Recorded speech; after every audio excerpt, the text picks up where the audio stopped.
Sasquatch and Holler.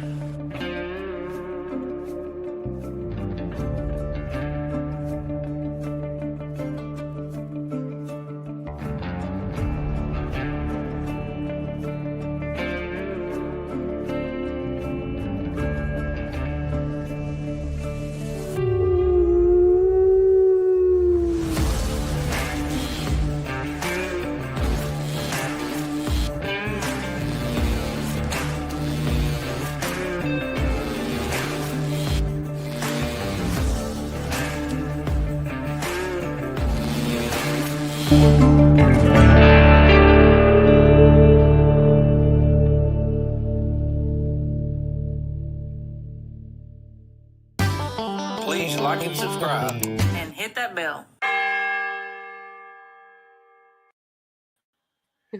Oh my God. We made it. Y'all, we're Bamaless and Berryless.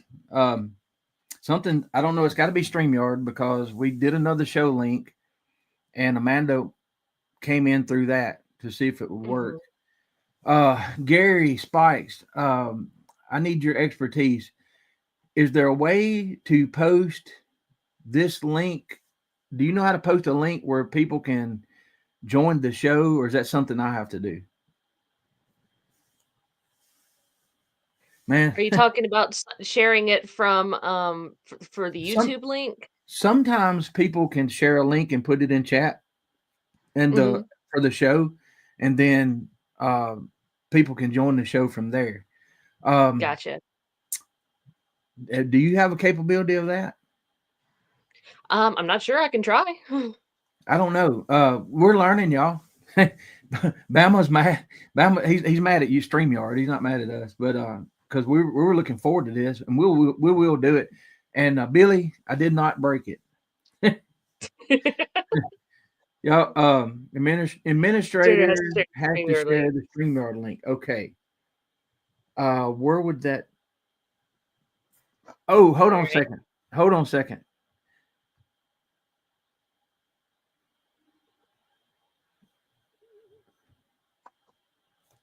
Sorry, you froze. I was like, "Are you still there? Did you disappear?" Yeah, I'm here. Hold on. I'm here. Hold on. So,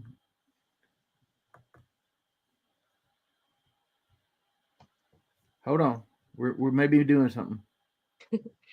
Yeah, Gary, I'm still figuring all this out too. So yeah, okay, I see. Yeah, you just shared it in the chat there. Is that? Let me. Is that right? Hit invite. I did, and then hold on. Here's another one. It's probably the same thing. It's the same thing.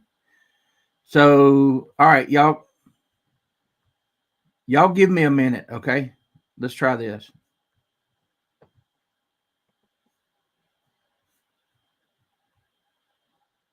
That didn't work. Hold on. So I promise I'm here. I'm just gonna pop over here to Facebook and share it in the Squatch and Holler group. The new link for you.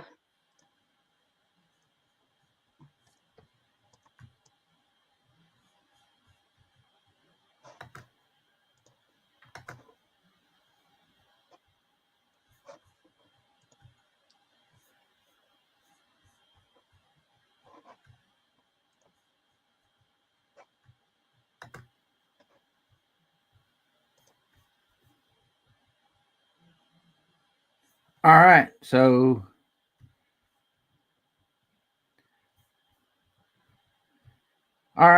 y'all, I just shared it that way. I shared it to Messenger with Bama and Barry, and we'll see what that does. Learning on the fly.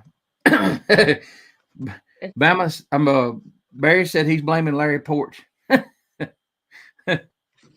Oh me. I'm still here. I just I'm over here on Facebook making the.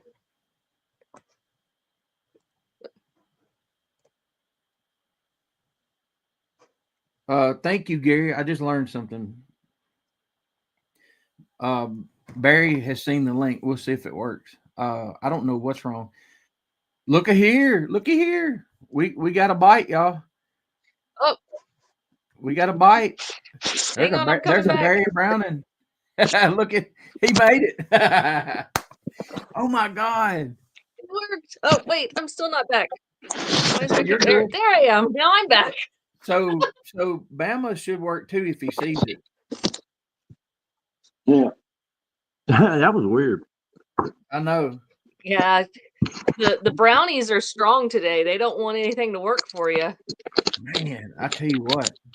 Brown. Barry. Yeah. Brownies, gremlins. Oh, she's young. She's probably some kind of stuff we ain't never heard of. A Barry Browning sighting. Well, this is I don't think it worked for Bama, y'all. Let me check. Stamina stood me up.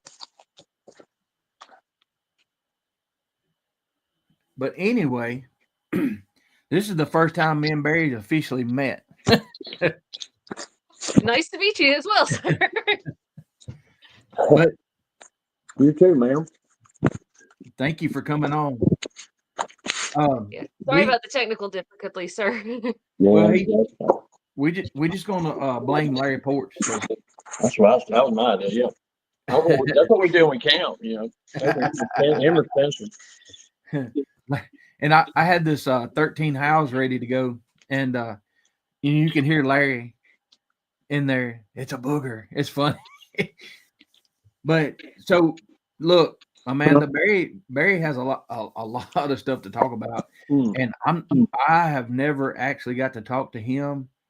But first thing I want to do, probably a blessing for you. Go ahead. first thing I want to do is I want to thank you, because something happened a year or so ago, and I didn't know what happened, and Barry took up for me and set some people straight. I woke up to a bunch of messages. I was on another show and got accused of something, and everybody was like, Barry took up for you, so I appreciate you. No, you're welcome. Yeah, I still don't know what happened. I don't even want to know. So hang on. Look here. I got a Bama sighting. Hold on. Let him get straight. Yeah. If I type his name, I think that was in the chat. Did it work? Yeah. I'm kidding. What in the world? Oh man. I've never had that happen before. Amanda blamed it on the brownies, but I ain't eating no brownies today. I ain't either. Wrong kind of brownies. And Barry was like, I might be right now. I don't know. But anyway. No. Bama sightings. Y'all, thank y'all so much for Now I wish I was being patient, because I was panicking. Dude, I was just in anxiety. I was cussing. I'm sorry. I was using bad language. You're good. And my wife was like, can I help you? And I'm like, no. Because every time I pull that up, there's those 3 dots up at the top right corner of the phone, and I just hit it. Works every time. And they weren't there. Wasn't there. They weren't mine. Would not work. But anyway. Interesting. Hey, so yeah, thank y'all for being in the audience. Thanks for being patient too, because thank you guys very much. It was gonna happen. Well, y'all, Bama and Barry, this is Amanda. She's been helping me out, and Bama, I've never really talked to Barry before, so I've watched other shows, with him, and now I do know that both of y'all are pretty experienced with the LBL, right? Mm-hmm. Yeah.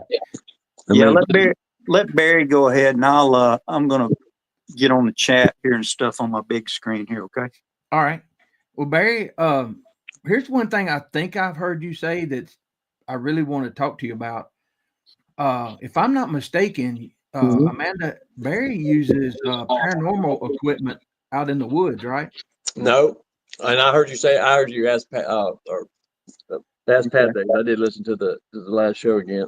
You don't do that? No, I want to. Okay. Yeah, I need to get a tri-field, but I think there's, obviously there's probably something to that. So yeah, because we explain some things, with the radioactive, or radio waves and stuff like that. But well, I mean, I'll be right back. All right, no hurry. Problem. A lot of this stuff that we're doing, I was one time probably when I didn't know there was a possibility. I was probably 100% flesh and blood, but I've had I've had so many different experiences out in the woods and in other places, and now I just don't know because I'm to the point now where people ask me that question. I feel like it has to do with the energy of the area more than anything. It's like flesh and blood with a twist, you know. Yeah, and Agreed. and now have both of y'all visited graveyards or cemeteries at the LBL? Yeah, Like okay, we've probably been a couple to. I mean, a lot of some of the places we go to are kind of close to some certain, and then in one of the places we camp at the top of the hill there's a isn't there Yeah. yes, there's a graveyard at the top of the hill. So yeah, I've been up there a couple times. I don't how's the best way to say this? I don't press my luck in cemeteries, I'll just say that. That's If you're an LBL, I mean, you can't help but run into a cemetery. Right. And the spot that Barry's talking about in particular, my old hunting campsite was on top of that hill above the site that Barry's talking about. And you had to pass a cemetery going in there to it. Yeah, there's a lot of that up there.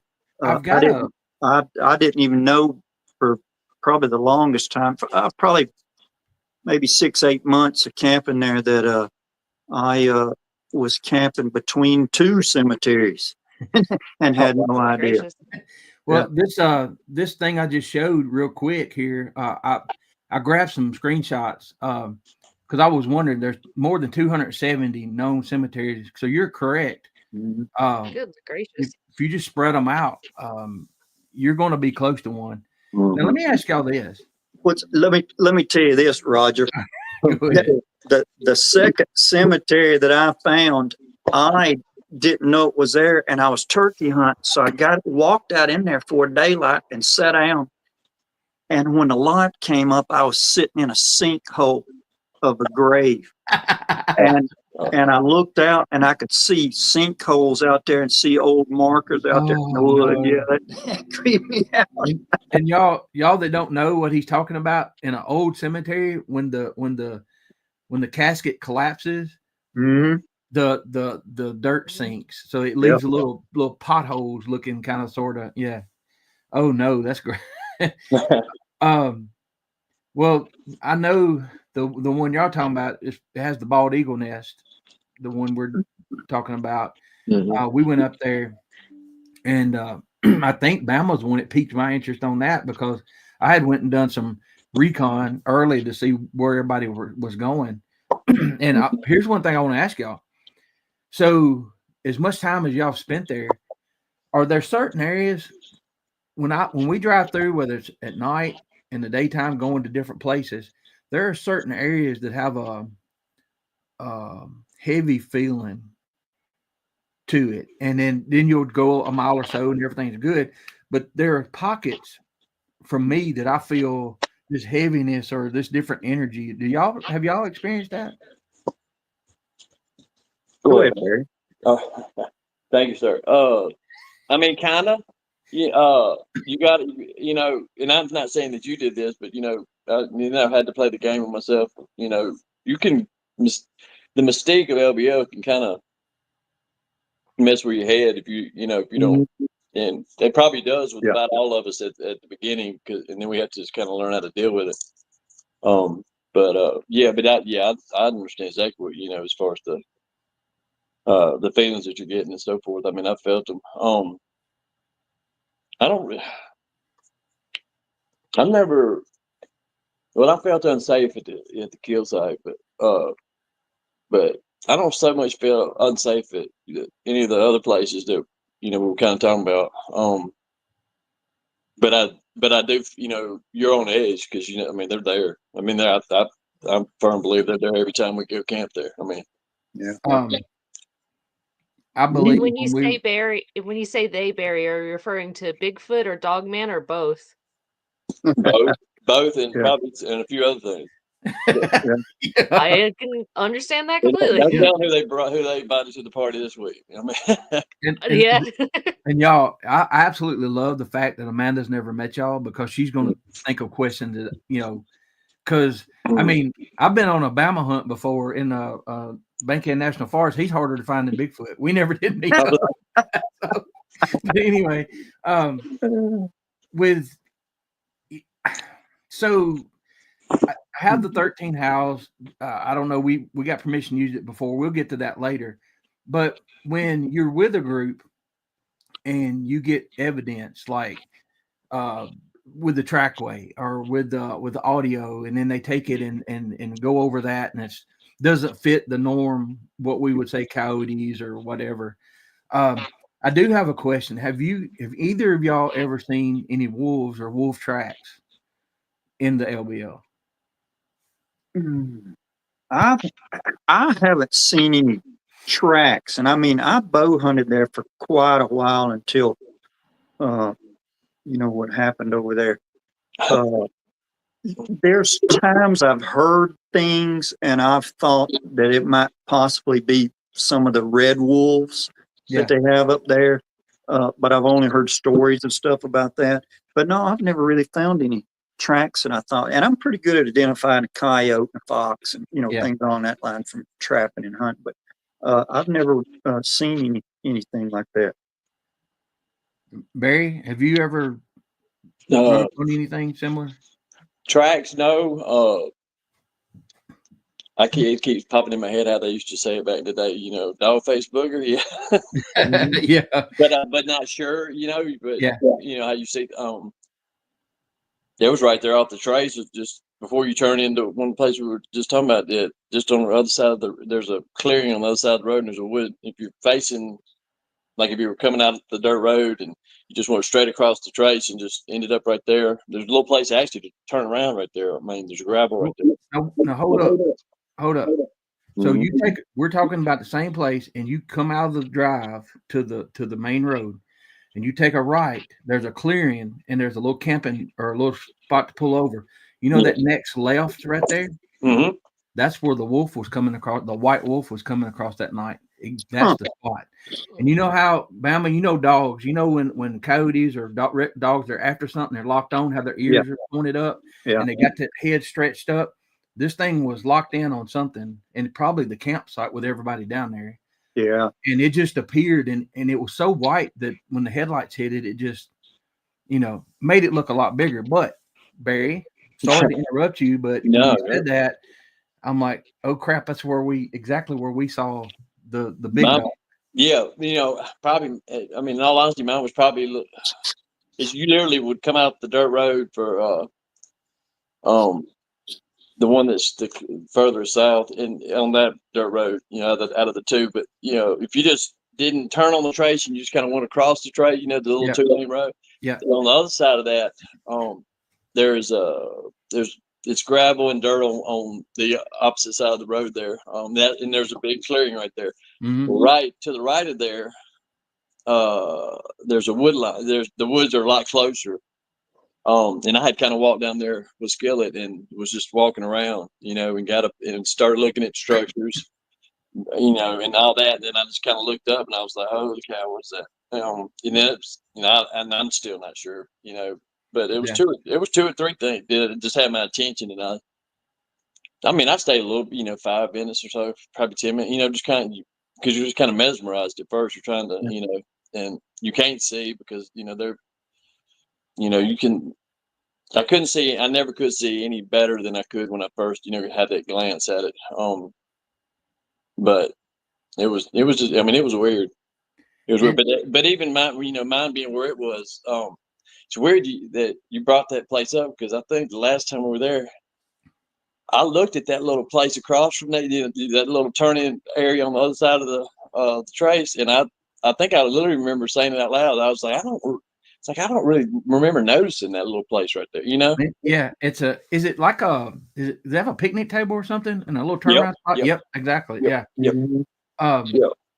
Now, and I don't know if I knew that's where at that time, if that's where yours happened and that's what I was paying attention to. I really don't know. I think I just glanced over there and said I just really never paid attention to it. Yep. And that road is immediately on the other side of that kind of. So, But you know that right across the road from the dirt road, that the field that we were talking about. When I first pulled over there, the first thing I noticed was at the very end of that field in the tree line, there was just something. There was the biggest shadow back there. I mean, I don't even think I had binoculars with me. I think we probably ran the store or something. Or I don't remember. But yeah, that's kind of, and I just kind of made my way down the other way because I couldn't prove to myself, what it was, and it wasn't moving. I tried to look at it and then, look away and walk off and look back, see if it would move or anything, and it never did. So I don't really know. But. So here's a question for both of you. Mm-hmm. Have there's much time have you spent there? Have you ever seen any bears? Man, I can count how many deer I've seen on one hand. Interesting. Yeah. That's what's funny. I've never seen a bear, but just in that one little bay that I camped all those years and hunted out of, I saw wild river otters. I saw bald eagles.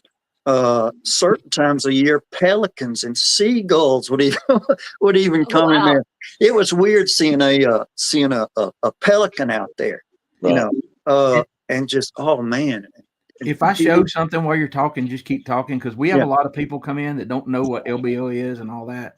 Yeah. So when he's talking about this stuff, this middle piece of land in between the two lakes or rivers, whatever you want to call it, is the land between the lakes, obviously. And see all those little bays and inlets and all that. And you have a main road that runs up through the middle of it. Mm-hmm. And 270,000 acres or something like that. I'm not sure. Yeah, and it's no, I mean 171,000. I'm sorry. Mm-hmm. There we go. That's a lot. That's a big area, and it's classified as a national recreation area. Not a national park. But yeah, it covers a lot of area. What's funny is when you take people back in there, you could get them on any dirt road and they all look the same. I can imagine so. Yeah. And at night.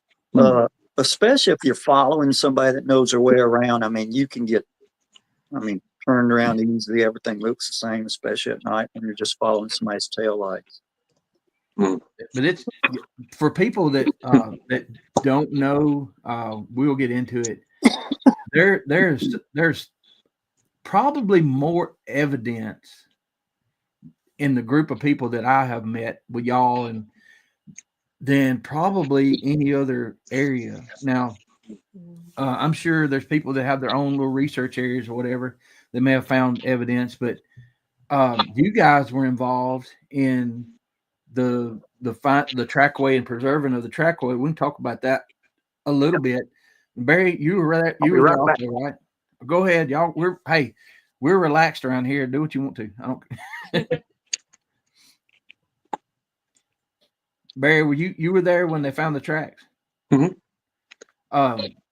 How many people were involved in that indirectly? Was it y'all? You know about how many it was? Probably what? I'm gonna guess. You mean actually out there in the mud? 25, 20. Well, yeah. That's a different way of asking. Yeah, something like that. Well, let me. So if we're going to talk about the trackway, so I had yet to meet Barry at that point, but Barry didn't know it, but I knew of Barry very well because I'd sat when things started happening to me, I started researching. So that eventually brought me to the original Bigfoot outlaws. Mm-hmm. So you would hear names mentioned. I'd hear Barry's name mentioned all the time and stuff. So to lay it out to people this way, when we started the other podcast on the Beast channel, people were listening. So we decided, hey, we're going to have a little meet and greet up here at Land Between the Lakes. And this is kind of important to note. A hurricane was coming through down in the Gulf about right before, the meet and greet. And so, of course, everybody gets up there, and we picked a, campground, public campground up there, and that's where we were at. And you go to these meet and greets we have now for wood walkers and stuff like that. We have like 200 people, 200. It seems like. Yeah. Well, we had a modest little showing of, I don't know, maybe 25, 30 people or so. And I had gotten there and was setting up my tent. And it's funny if you've been on a podcast or on a show, well, just like me talking about Barry, if I'd have walked up to Barry, I could have told Barry all kinds of stories about stuff he had done, and he had no idea who I was. Right. So when I'm setting up my tent, I had somebody approach me that recognized me. And they said, Bama, we found some tracks over there on the other side of this bay. Now, most people that aren't familiar with LBL, a certain time of the year, the Corps of Engineers lets the water level way down. Yes. I like that. Usually it's during hunting season, which is great because then instead of tracking through the woods, we can actually walk around, the bank like that. Well, water was at low tide when we were having this camp out. And what would normally be under maybe 3, 4, 5 feet of water was just nothing but a big old mud flat. Yep. And with some places there's grass growing on it. Some places it's so hard you can drive a truck on it. Just, I'm just trying to lay it out for y'all. And, I looked out across this big flat. Now, I had been to this campground before, but I'd never stayed at it. But I'd, driven around there. And me, I'm kind of like, okay, so they found some traps over there. And I'm OCD, I'm neurotic. So I had to get my tent set up and everything right. And I'll mention that the guy that came over there to me was a guy that I haven't heard from in a while, but it was the Pajerski brothers. And they used to be in our chat all the time. Mm-hmm. So one of the Pajerskis took me over there. And I think Barry had gone over there at that time, and I could see some people way across there kind of milling around. Along comes Shelly Reed to me. Now, the only outing I'd ever been on was after all the things that happened to me, I was invited by Mark Newble, Larry Porch, Shelly Reed, and Debbie Jones at the time, Debbie Porch now, and Spencer Jameson came along. So that very small group of people met up there, and I had never met them before. So this is really kind of shortly after we did that and was on the air with a podcast. But anyway, man, I thought I'm going to mosey across the mud flat over there and, look at these tracks that they found. I go across there and gosh, I hope people will go to the Beast channel also and look at the little documentary that we did on it because there's some good people on there speaking about it, some knowledgeable people and things along that line. And you'll get more of an idea of how a big area this was and what we were working with. But I walked over there and I could notice they had stuck some sticks up along some tracks out there, and I could see those in the distance. Well, Shelly Reed was with me, and she said, well, I found these small tracks, these little small, it looks like a child's track in the mud. But these tracks, they were 5, 6 inches deep in the mud. Those little bitty tracks were. Mm. And me and Shelly was joking about who lets her kid run around out here with it cold and during a hurricane and, with fish hooks or possibly glass in the water and stuff like that. And we worked our way across there. And eventually we came up on the first good track. And this was the first one that Shelly Reed and Patrick Noble noticed. Thus the Reed Noble Trackway. That's why it's named that. I'm going to be honest with you. I walked up and looked at that track and I just stood there for a second. And I was with someone that I didn't know at all. Was standing there with me. And I didn't want to say anything. I'd been around Shelly. We'd been on a really successful outing before. So I could speak around her pretty openly, but I just kept my mouth shut and was looking at it. Well, then I kind of got down and was looking at the progression of the tracks and how they went out there. And it went from gravel to hard mud to softer mud to eventually it got into nasty, sloppy mud, and then it turned into water. And once I got down and got to looking at the line, I could see that long line and where it went, in that direction. What's interesting is those little small tracks also came all the way across the bay and, kind of messed around over there and meandered around for a while. And we have a picture of it on that documentary. But those small tracks came up to that first big track and was toe to toe with it. And then the small tracks disappeared after that. Oh my God. And I just thought that was kind of neat. That was really fascinating. Miss Sherry brought that up, and Yeah. when we was talking to her, and I think that you actually do have a picture of it in that little mini doc y'all made, and that's just so fascinating. I can just imagine it like a mom or somebody, pick me up. Well, I'm looking at these things. Now, I'll admit, the first outing I went out on with Mark Newell and Larry Porch, the one I was talking about where we met Spencer, when we got our first vocals back that I ever heard, I really thought somebody was joking with me. Right. I thought that they had planted some people up there, and after it was over, then all these other people maybe were going to show up at the campsite, and, whatever. That 2 or 3 days of them completely changed my brain as the way I think about things. So I was trying to use that while I'm looking at this too good to be true track that was in the mud. And this is the first track in the trackway that they ran up on. That's crazy. Now I stood there and looked at it, and I looked at the second track, and what I was looking for really to convince me, you'd have to know my brain. Roger, you've been around me a little bit. You'd have to know my brain and how things have to fit in certain categories, and I've done a lot of things over the years. So I wanted to see other tracks so I could compare other tracks. So that's what I started looking at the others. They eventually disappeared into the water and came out on the other side. So you had different tracks and different substrates. You had just any kind of ground substrate you could think of. This thing walked through all of them as it made its track across there. Right. I thought it was, like I said, I looked at it and I just thought, this is too good to be true. I mean, somebody's got to be playing a joke on me or something.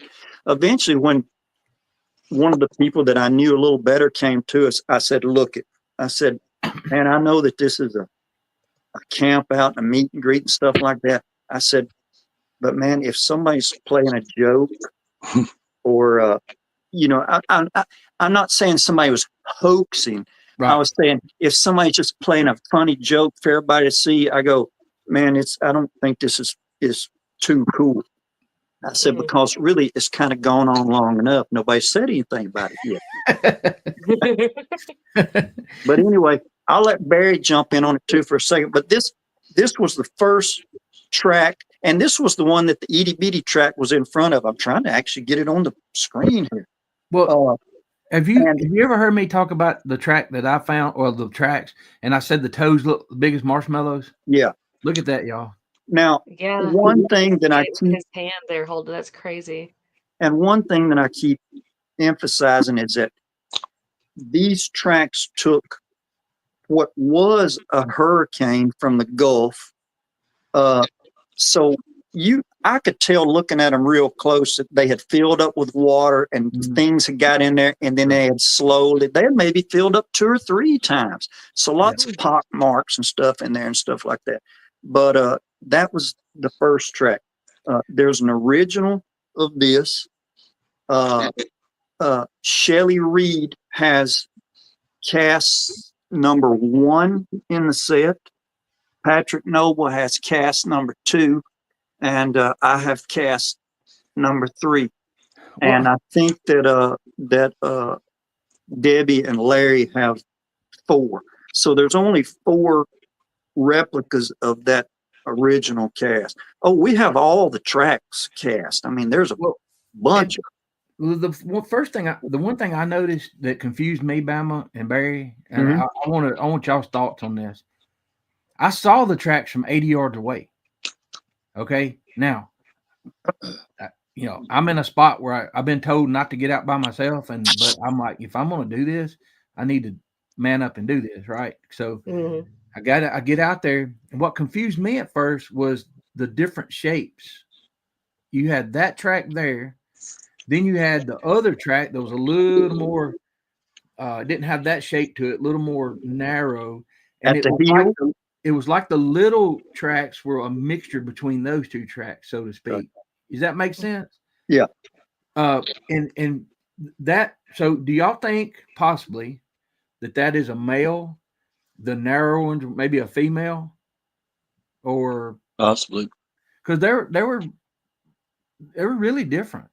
Yeah, I mean, it's possible. I mean, you hear that the females, have more of a curve, well, that's really when they're maybe with child too or pregnant. But they'll kind of curve like a banana sometimes. I'd heard that, from a lot of the guys, guys and gals in the outlaws. But I mean, it's possible. I assumed that this was a female, and I don't know why. I forgot the exact measurements on this, but the reason I assumed it was a female is because of the little tracks that were around, and I don't know why I picture her out there with a little one running around. Right. One thing that you notice is it had some of those tracks, man, had a really good, mid-tarsal break in them too. And we didn't. And a pretty decent arch too, just from what little bit you can see there as well, considering how broad the front part of the foot is. I won't Barry talk about when he first walked up there and saw, because Barry was out there at the same time I was. Now I'm talking about before we cast him, Barry. Mm-hmm. It was. I mean, it was so weird. I mean, you just never. You could do this for 100 years, and you just don't expect to walk up on something like that. It was surreal. I mean, I don't know. I mean, there's a lot of words that kind of touch, barely touch on it, but it's a mixture of all of them. I mean, I got there late. I don't think I got there till Saturday sometime. Okay. Patrick and them were there, but I think Debbie too. We were probably there Thursday, if not, maybe a couple folks were there, a day or so earlier than that. So when I got there, it was, I walked into the conversation.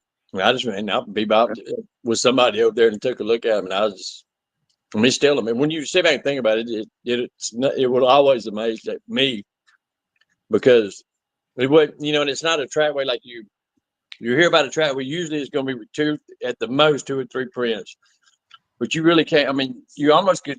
It was like a little section of their day or night cut out, and you were kind of being, you were privy to, to seeing how they were doing and what they were doing at that point in time, whenever they were made. Mm-hmm. Now,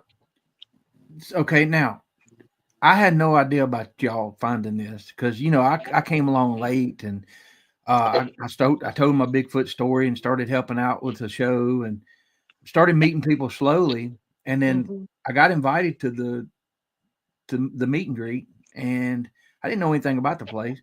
So what I'm saying is, I had no idea what y'all had found. I never had seen Sawdust Beast TV, or I'd seen a few episodes, and maybe it'd been on one, but I never had dug that deep.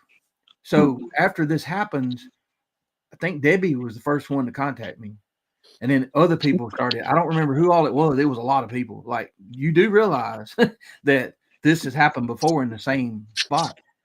Now, what that does, Barry and Bama, you were there at the same time of year too, weren't you? I was there. Within a couple of weeks. 3 weeks difference. Mm-hmm. It was 3 years later. 3 weeks after. So Now finding those when Heather didn't get out of the truck. I've got video where I'm walking out there. So you can see how far it is that I go with the little GoPro thing. But the surrealness that you guys are talking about, and then I'm there by myself. And I'm thinking, ain't nobody gonna believe this crap. Yeah. So I'm scared to death. And I'm talking I get, like Larry Port says, when I get nervous, I get chatty. So I'm talking about stuff. So anyway, I'm sorry, I'm letting the dog out. oh, you're good. It was a relief to find out that this had been found before in the same spot. So It's funny that you say, man, I was by myself. Ain't nobody gonna believe me. There were 25 of us standing out there going, nobody's gonna believe us. Yeah. I mean, we just You're all gonna think we're making this up. You're right. Yes. Barry assaulted the cameraman. and the thing that I'll tell listeners that aren't familiar with this particular spot, I'd heard stories from the outlaws and from other Bigfoot stories and stuff from LBL, and I didn't realize it was this campground. Right. And I'd camped there many times. Kel and I, we camped there the equivalent of months, over the years. In a particular campsite, I have been in that campground alone several times. And when I say alone, I mean there was nobody in the whole campground. Right. And it's the only place where I've heard really loud tree breaks or like crack like Right. that. Not, and of course, I'll tell this one thing. We'll get back to the trackway, but even the campsite that I use, oddly enough, I sit with my back to the bay, and I look up this ravine, up this hollow. It's just beautiful up there, and that's where I just sit. That's where I like to camp at. And last time I was camping up there, was a group of people, of course, and somebody said, there was two people up here in a camper one night had their camper rocked. And I said, I didn't hear that story. And they said, yeah, I said they had their camper rocked. And they said the guy walked out, just opened the door up and looked out. And he said, and there was two, Bigfoot standing there. And he goes, and he slammed the door and started scurrying around in there for a gun. And he said, when he opened the door, they just walked on up the ravine up there. And I've walked to the top of that ravine and been all up there and everything. And, but I just thought I'm a hopeless romantic type. I mean, after that trackway, anytime that I went there and camped, I would just stare across there all the time. And I would just think, even though if I never ever get to see one, and I've been within 6 inches of one, literally, even though I want to hear about that. We're going to talk about it later on. Yeah, good. Because, even if I never get to see one, when I stood over there later, I just thought one came out here. I just thought I'm standing in the spot where one walked out, and that just I think that's cool. I'm the same way. Yeah, I'm the same way with a lot of different things. It kind of, I feel like it connected some of us that we really don't know each other, but it's I don't even know how to put it. It's like we have a connection, and that nobody can take away from us because I accidentally, y'all. I had no idea where I was going. This was pure blind luck that this happened. Yeah. And when Debbie said the little ones, she started saying, I knew exactly what she was about to say on the show last time, because the little ones wasn't walking in a straight line like the big ones. Yeah. And the 14-inch track, every now and then it would turn like it was like, y'all come on. And these little tracks were running back and forth, crisscrossing the pathways of the bigger ones. They were more dedicated to where they were going, but the little ones were zigzagging. And when she said that, I was like, oh my God, I don't think I've ever told anybody that. So anyway. Well, by the time Barry showed up, and we had, there were some people at that meet and greet. I can just call them campouts, really. That are no longer with us anymore. Christy Leslie, that was the first camp out she ever was at with. Yeah. But by the time Barry had arrived, it was cold and the wind was. You got to remember, this is October the 31st. This was on Halloween. The wind was blowing. It was cloudy and cold, and some people dressed up for Halloween. Well, here comes Debbie Porch dressed up like a deer with antlers and her nose painted black and the whole outfit during deer season, which is funny to begin with.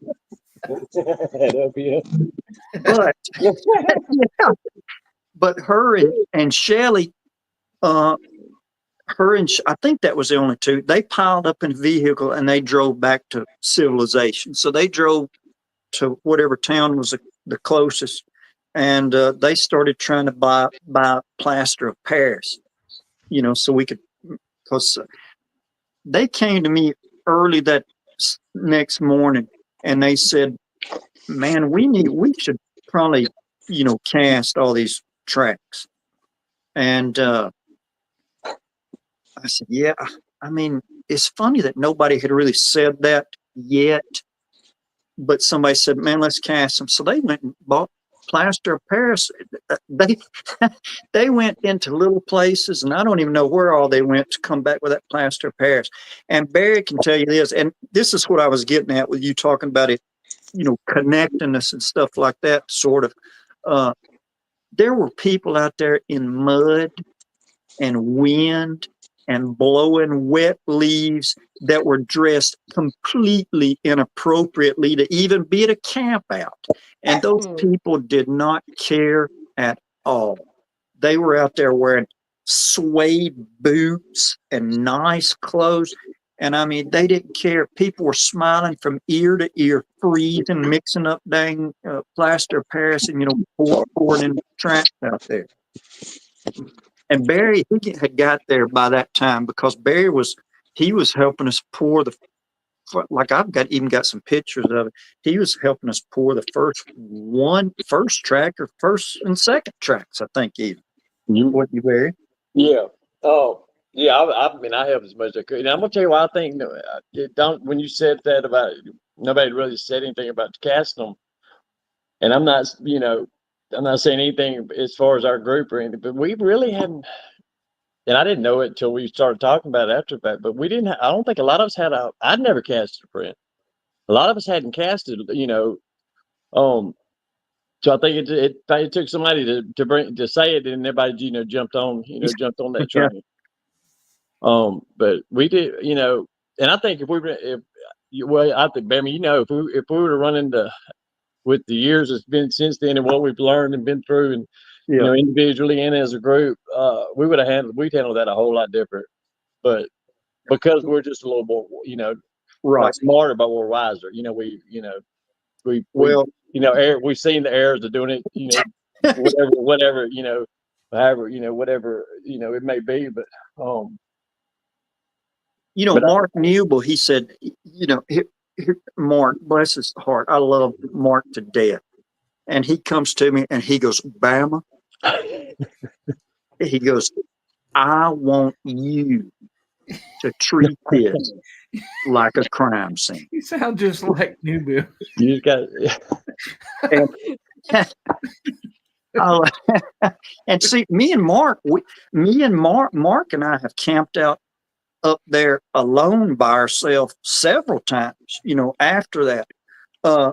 But I told Mark, I said, if that's to be treated like a crime scene, I said, that is the most messed up crime scene I've ever seen, but there were still so many good tracks, came out of it. Well, y'all, okay.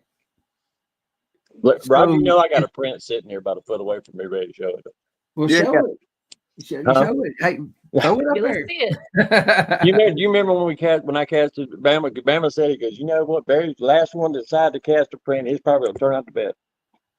Oh, there's a whole story behind all that, but it's the 14. of 14 inch change. Can y'all see that? I can't see if y'all can see it, but Thank you, Larry. Mm. Oh yeah. And I kind of let everybody pick what they wanted to cast, and then I just this was the best of what was left, and Yeah. it was still awesome. But Because we ran out of plaster. That's why, Barry will tell you, that's why some of them we were putting chicken wire in them, trying to pour them real thin to keep them from breaking. There was a couple that we cast that we had, there was 100% chance they were going to break. But man, we just had to because of the toes and everything, and just, Right. Even a partial on some of those is better than nothing. Absolutely. Yeah. Especially when you have something as much detail as that. Y'all mentioned something earlier. I was going to pop in with a question real quick. You were talking the line of tracks went actually into the water a little bit, and you could see it actually come out onto the other side. Is that what I heard? Is that what y'all said? That's really cool. How deep was the water there? Because I know as you get closer to the water, obviously it's going to get more and more murky. So the fact that they were able to walk, through the mud and the murk and then into the water and then up and out the other side, I'm just curious as to how deep it was right there, if it was any deep at all. The only reason that the tracks went that way they came down off of a ridge, just down a leafy hill, and the only reason that they took that route was many years ago. There was a huge tree that was way up there in the woods, and it was so big that when it fell, it went all the way out into the water. So over the years, the water coming up and down, just degradation and stuff, all the limbs and stuff were gone off this tree, except some big old huge ones kind of holding it up off the ground. Like it was like a gigantic sawhorse almost, if you can imagine that. So that thing stuck way out into the water, and it was just high enough off the ground to where it was uncomfortable for one of us to try to go underneath it. You either had to go up into the woods and go that way, or you had to go around the end of it. And by the time you got out to the end of it, you were in that water that was maybe yay deep, maybe 4 or 5 inches deep. And but the mud out there was rough. But y'all out there. Explaining to Amanda, she's never seen this. So when the water's at its peak, how deep would it be in the center, approximately? Oh, of that bay? Yes. Oh God, what do you think, Barry? Few feet. I mean, it's got to be 7, 8 feet, maybe. Yeah. Good enough to be up over our heads, anyway. Say again. I said good enough to be deep enough to be up over our heads, anyway. Mm-hmm. Yeah. And there's a couple of cypress, like the picture that you put on, that Roger put on the thumbnail, is me looking across the bay at where the track site is. Now, what we had done is we had a camp out up there at a different location, and when everybody left, Kel and I went to that campground and camped at that same spot. And I was just standing there, and you notice the water's up in that picture. That's at high tide. So, I'm just standing there looking across the water, and she'd snap that picture of me and the dog standing there. But yeah, that I think that's the only time I've been there when the water was down low. The only time when I've camped at that campground when it's been down that low. Well, when you're on that side where the campground is, when you look out, there's a cypress tree out by itself to the right with a big base right there. Yep. Mm-hmm. When I walked out there, that was bone dry. Oh, so, yeah. So it was when I say 80 yards, I mean, so when you're leaving and that water would be on your right of your vehicle, I'm talking about from there to where the tracks were was 80-ish. Oh, yards. yeah. Oh, easily. The water was, we went back and looked at the same place later last year, I think. But anyway, that water was way up to the bank, like you're talking about. So for us to be there, us and y'all, the groups being there at the right time. And here's another thing, y'all. People in chat, I want to stress this. finding a track by itself is rare Mhm. and is amazing. A castable track. Finding a trackway is unheard of. It happens, but it's on and having casts in I mean, multiple multiple trackways. casts. You know what I'm saying? I mean, Yep. usually think of a trackway as one individual. Most likely. Exactly. But I mean, this is like it's like half the clan. It seemed like out there just going on their day-to-day business. I know I heard Debbie say something about she had saved one of the mussels. I don't know if y'all can see that, but they said more of the larger ones. I couldn't help but save one. That was under that foot. I think he pressed it down into the, or I think it was he pressed it down into the mud. But I know Dan Rick. Dan Rick had always told us, he's like, man, they going out there to get them mussels. You're gonna find piles of them. Yeah. And I met him, I think, I met him, I believe, and didn't know who he was, y'all, because He's a hell of a guy. Yeah, seemed like a really good guy. He came to me and talked to me, and I think his wife was with him, maybe. Yeah, but Vicky. Well, yeah, they're royalty, in my opinion. Yeah, that's what somebody said. You just realized you were talking to Bigfoot royalty, right? And I'm like, who? Wait, who? Huh? Who are we talking to? And if you said that in front of Vicky, and then they look at you like, you're crazy. Like, They're awesome. Y'all don't have to believe it. We know it. But they're good people. That's why they're like, put up on a pedestal too. They're good, wholesome people, and the good Lord knows we've learned a lot from them. Yeah. And this is one of the reasons I wanted to talk to as many people as I could, because I feel like this is one of the most underrated trackways ever found. It's funny. I don't know why, but maybe 2 months ago, I was talking to somebody about it, but I just said, man, I've seen a couple of people that have found trackways that they were legendary. And I go, and they weren't any different than this trackway. I go, and some of those weren't as long, or weren't as much definition or whatever.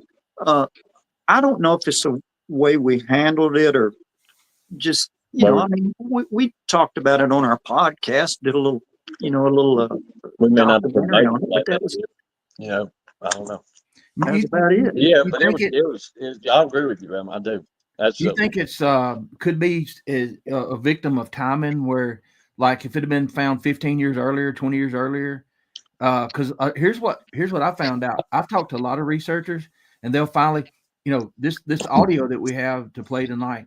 I know somebody that finally got some. I'm not talking about me, but I know somebody that did, and he came to me at a conference, and it was well known for the LBL research, and he's like, Roger, he said, I don't understand it. He said, I've been all these years, and I finally get this evidence, and it's like crickets. My friends, everybody that I thought, he said, nobody cares. Yeah. And I'm like, I know what you're saying, because I've seen some pretty incredible stuff. We've caught some things. I don't know what it is, y'all. But I am trying my best to get it out in front of people, because when I found the documentary that Beast TV did, Sawdust Beast, I was just on the edge of my seat, because, and this was after I'd found these. So there's an obvious reason. To me, all I did was filmed a little bit, but what y'all did was amazing. And I'm doing my best. But I found out that maybe it's just timing. Like, if you wrote a country song and it came out 30 years ago, it'd have been a big hit. Nowadays, you wouldn't get a second look, Yeah. And it's all people. I think now people like the entertainment of the stories and all that stuff rather than the actual evidence. But I can 100% agree with that. It's so easy for the people that do this to just discount it. They and I say it to everybody that'll listen. They have less proof that it's not evidence than we have that as evidence. But people listen to them, and it's crazy. It's insane. So what goes through your head now? Amanda's going to be in this situation now. What goes through you guys' head when somebody says, a halfway believer or skeptic, and they're like, well, all they ever find is one footprint? I'm just like, I I don't even Just- want to. I mean, if I get to telling you, you're not going to believe me anyway. So I do the same thing. If they're like that, I'm just like, okay. And because, like I said, there's nothing going to get in between here and here. It's just going to go in one ear and out the other. yeah, they're already looking for. How do you handle that? Do you tell them, show them pictures, or just kind of I don't care. walk off? Don't care. I'm gonna be honest. I used to, but Yeah. I'm not trying to prove it to anybody. I've seen people. I know we're kind of G-rated here, so I'm trying to watch my language, but poo-poo on, stuff that people get with no freaking evidence, less evidence that is fake than the people that have the actual evidence have. Mhm. And it's just so easy for them to do it. Nobody checks them on it. Nobody calls, it is what it is. I think if you're into this, whether you're a enthusiast or you want to call yourself a researcher or whatever it is, when you quit trying to, and everybody doesn't do this, but if you quit trying to and get out of the idea of proving it to people, you end up doing yourself a lot of favors because it just takes a lot of the crap off of you. You care, but you don't care, Yeah. Mhm. Well, here's the thing. Here's the way I look at it. When I hear constructive criticism and actual questions, I welcome. You can ask me anything in the world, but when somebody starts that same OBS like you're talking about, I sit back and think, man, I'm thinking in my head, you're the one that's uneducated. Why are you acting like this? You know what I'm saying? I don't have that. Like they don't want to do the research for themselves. They just want somebody to hand it to them on a silver platter. Yeah. Right. And look, I've just been blind, almost cussed. I just been blind lucky. I haven't, I don't, that's it. Mm-hmm. If you ever run up on anybody new and you're trying to tell them a story about Bigfoot or something, it's so difficult. And y'all think about this. Everybody will agree with me. It's difficult because we don't get to give them all those little intricate details of research and things that science have found out and all this stuff as we lead up to the story, to tell them the story about it. Right. And,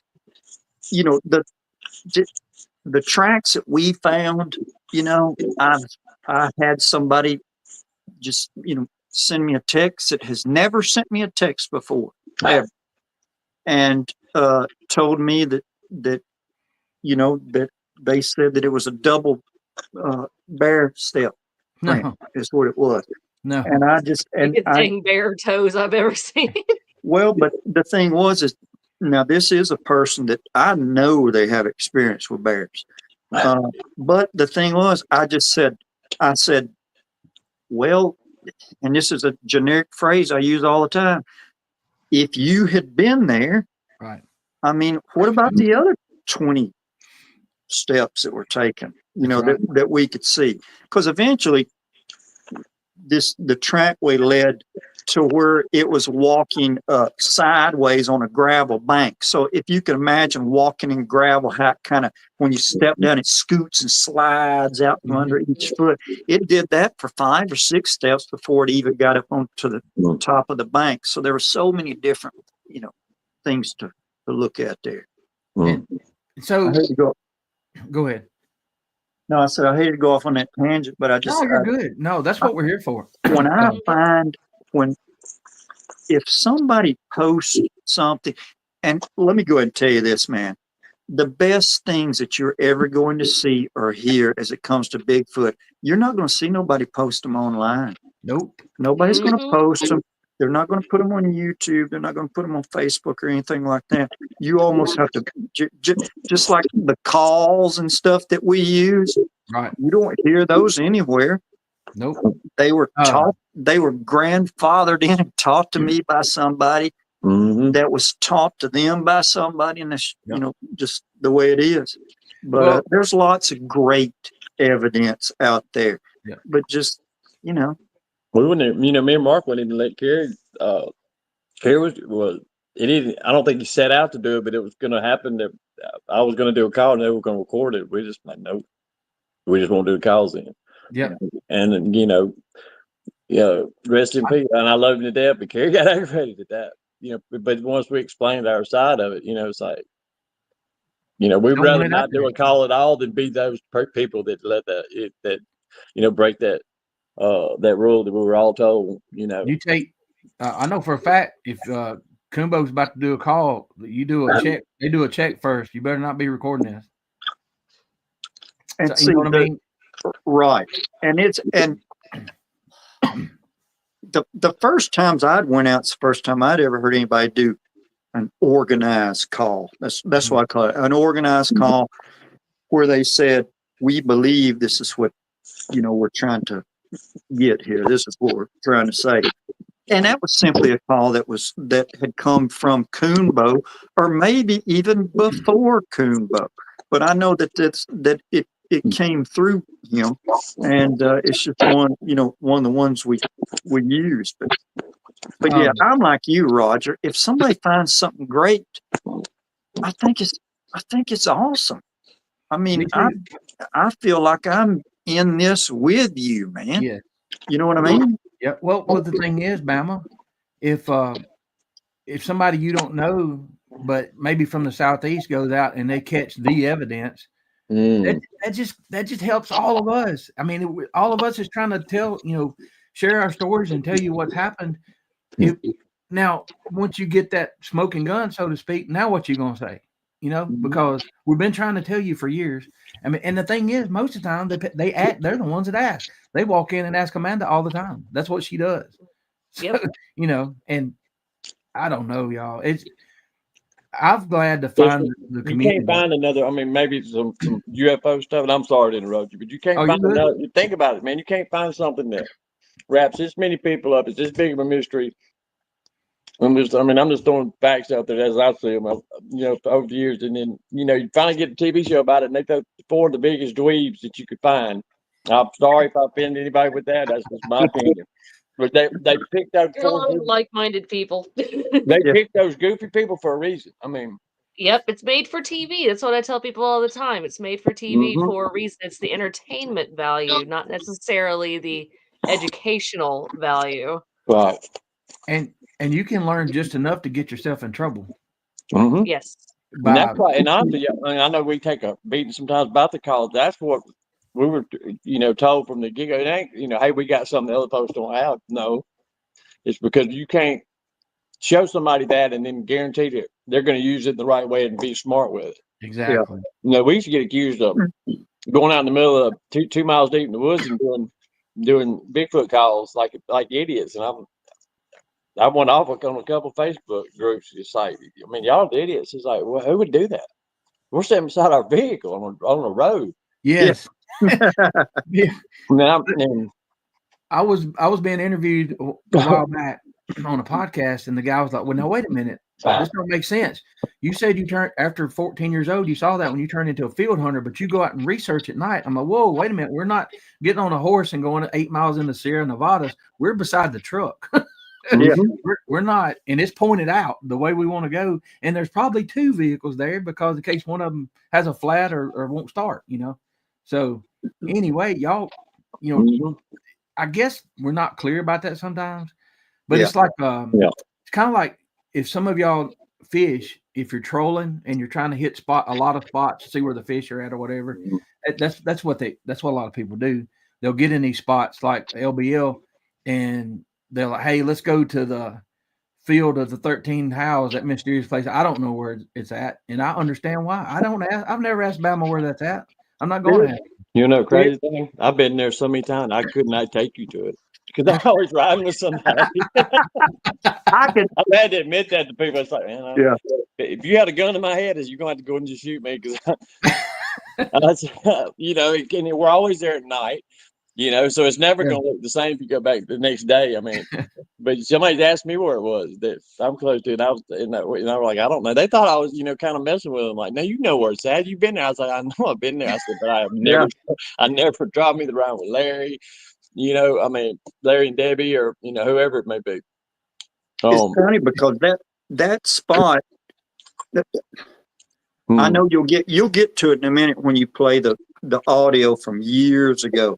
Yeah. But that spot with me was like you finding your trackway and then hearing a podcast about somebody else finding a trackway. Because I had heard that recording years ago. I didn't know who the recording was done by. I forgot where I heard it at, but just going through stuff.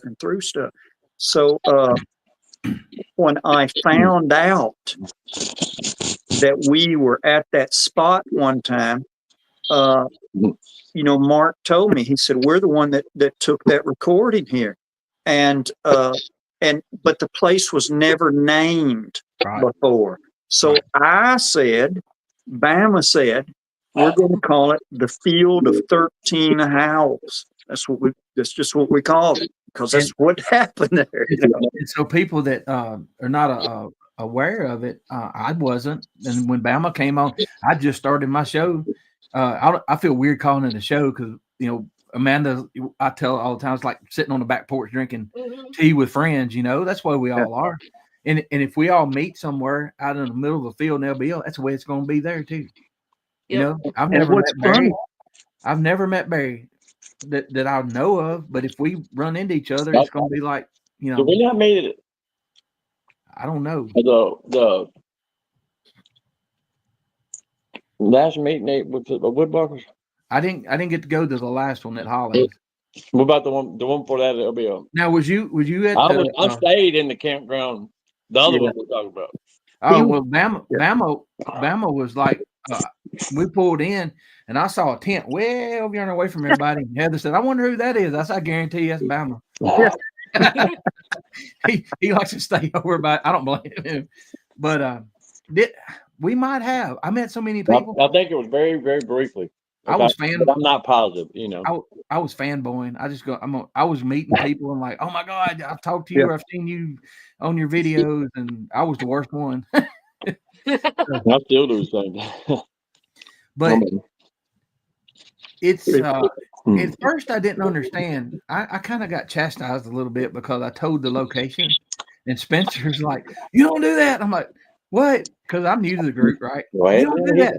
You don't tell where it's at. I'm like, okay. I didn't know that. He said, it's a super, super secret. And I'm like, well, not anymore. If it's a super secret, I definitely don't know not to tell it. You need to let me in on it. I'll probably say, super secret, don't tell me. I'm not going to tell it on purpose, but I might slip. He said, good. I said, if it's a super secret, I didn't know that it was a secret, right? He said, good point. Right. So you kind of know that part. But the thing is, y'all, it's not people being stingy. It is not. It is people trying to protect the integrity of the area. So if you go research, and like Bama said, you're not having two old boys like me up there screaming, which we would know immediately that it wasn't boogers or whatever, because you're not going to imitate 100 yards away the volume. You're not going to be able to pull it off. It's pretty. Sometimes you're like, wait a minute, what is that? But when they really are getting into it, you're going to know. We have eventually got to the point to where even being in the huge area of LBL, if we're just camping and having a good time and want to go out one night and we call it just going out and doing calls. That's what we say. Hey man, we're going to go out and do some calls tonight. That's what we say. We have gotten such success out of maybe 3 places that really those are the only 3 places that we go now. Yeah. Every once, and the Field of 13 Houses, one of those spots. Even if there's, we've had it to where we've had different groups of people and we've gone to different places, and we've all hit the same places, but at different times and different people going and doing different calls just to see if something would pop off at a different time of night or something. Right. So I've been to the Field of 13 Howls and got nothing. And then somebody was there 3 hours later when they took a group and got whoops and howls and everything else back, But that spot's hit 90% of the time. And y'all might have called them in. It just took them a while to get there. You never know. When you play the audio here in a little while, you'll hear that. I tell people, I go, man, when you listen to this audio, you can tell when that thing tears over the hill and it's mad. Yeah. I mean, it's angry when it's coming. So you think it's one? You think it's one individual? I think it was one. I'm talking now. I would look. This was Mark and Larry and Shelly and Debbie, and this is, their property and everything. I've listened to it so many dang times, and I think it's one. And I've spoken to Mark about. I mean, we've talked about that a bunch of times. Right. Mark and I have, but yeah, there's a lot of stories around that particular field and everything that we can get into here in a few minutes. I hate to do all the talking and stuff. So y'all, everybody, I'm gonna give you a second to prepare. Turn your speakers up, put your headphones in, whatever. This is property of Mark Newbill, Sawdust Beast. I got permission to use it when me and Bama talked a year and a half ago or so.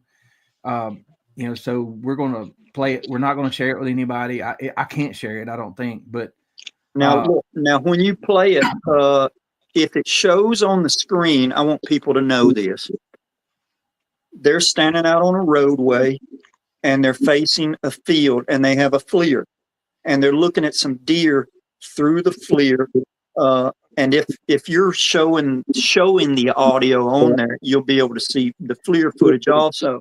And somebody's already done a call, but they're watching the deer. And when these screams and howls start happening, they start as howls and end up as screams. All those deer, man, just zoop, they bunch up together. They really went down to the far end of a field down there. Well, I was watching it again today. I hadn't seen it in a while. And you have the group of deer there that bunch up. What is that really hot spot in the far back? Is that more deer? You know what? I'll have to watch it when you put it on the screen here in a minute. Because when you hear Larry, it's y'all that know Larry is undeniable his voice. When you hear Larry talk about, no, I still see the deer. They're moving. Pay attention to the back right side back there, and there's a hot spot. Hold on, Amanda. I don't know. I just saw your message. I don't have. Okay, good. Yeah. So here we go. We're gonna play this. Y'all ready? Here we go.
It's getting closer.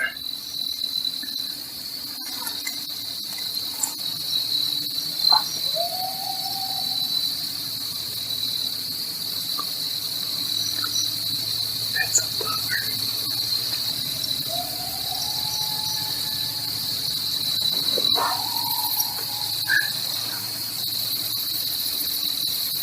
Are those deer gone?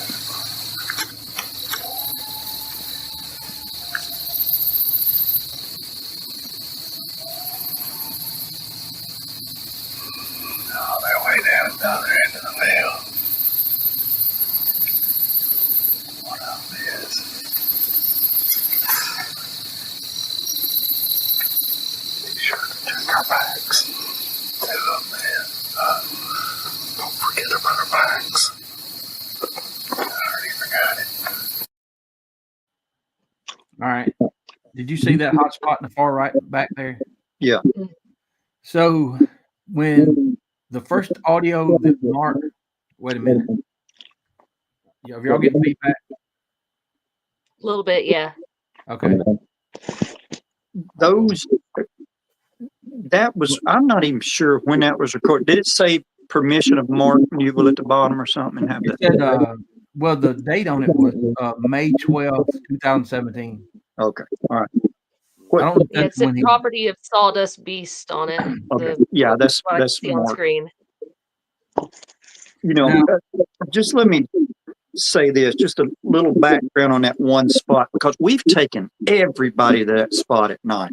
I mean, when we've had a camp out, I've been to the place so many times that I've probably had people go without me more times than I went, with them.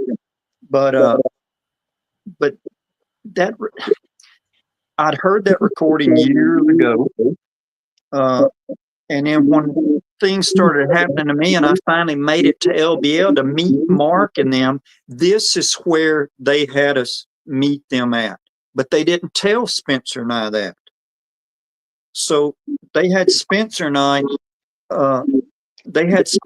meet us at the field of 13 House, which wasn't named that yet, to camp out there. And we didn't know that they were going to put us right in the middle of this. Can you hear me? Did one of y'all turn your speakers up real loud when we were playing that? I'm getting some feedback. Okay. I don't know what that is. Go ahead. I'm sorry. So what I'm getting to, you're talking about that FLIR footage. Yeah. When Spencer and I first met each other on that road as strangers out there, we walked across the field. Now, if you're the footage you just played, if you're looking at that FLIR footage and you look off to your far right, we walked along that field, and that dark spot is where it drops off into a creek. So the footage that you're hearing, what you're looking at is a field. There's a tree line with a year-round flowing creek, and then there's another big field behind it, and then the ridge runs up on the top way back there. So when you listen to that audio, like I said earlier, you can hear when that thing tops the hill and gets into what I call a direct line of sound from whoever's recording it. That over there to the right, incidentally, Spencer and I were scouting because we were there 2 or 3 hours before they ever even showed up. And we found a year-round spring-fed pond up in those woods to the far back right end of that field. And I mean, this was dry weather. It was hot. And I noticed, up there in the woods, kind of a flat spot. And that was the clearest, prettiest pond up there. And it's full year round. And the reason I named it Hog Pond is because the water was muddy at one end. So as we came in, we'd run the hogs up out of one end of that pond up there. And Spencer found all kinds of, stick structures and manipulations and stuff like that. But anyway, that's kind of the background of the field of 13 houses. They did the recording, then they just threw us right to the middle of the fire without us knowing it, for that weekend up there. And that's really where I had the one walk just, within 6 inches of my head while I was in the tent there. Can I stop you for just a second? Hey, Barry, can you do me a favor? Yeah. Can you leave and come back in? The feedback's coming from your side. Okay. Yeah. All right. Thank you, sir. No problem. Thank you, Bama. We something happened when we played that. I don't know if he turned something up or something happened. All right. And it was. I believe if he leaves and comes back in, we'll be good. So there's been loads of people, Roger, that's been to that spot most of the time at night. I've taken 2 people there in the daytime, and that was the Blaylacks, because they came to a meet and greet all the way from Washington State. And I put them in the truck, and it was just me and Kel and Moose, and I took them to the field of 13 houses in the daytime. And literally we stood I was I almost get emotional about it. Those people are so happy to be in the truck with me. And we stood out on that road, and I explained to them where the calls were made from and blah, blah, blah. And then I even took them back to the campsite, which was just in the middle of the woods, and, found the little fire ring we had back there and explained to them. David Blaylock recorded that whole thing. He said, man, I want to record this. And I explained where our tents was and where everything happened back there.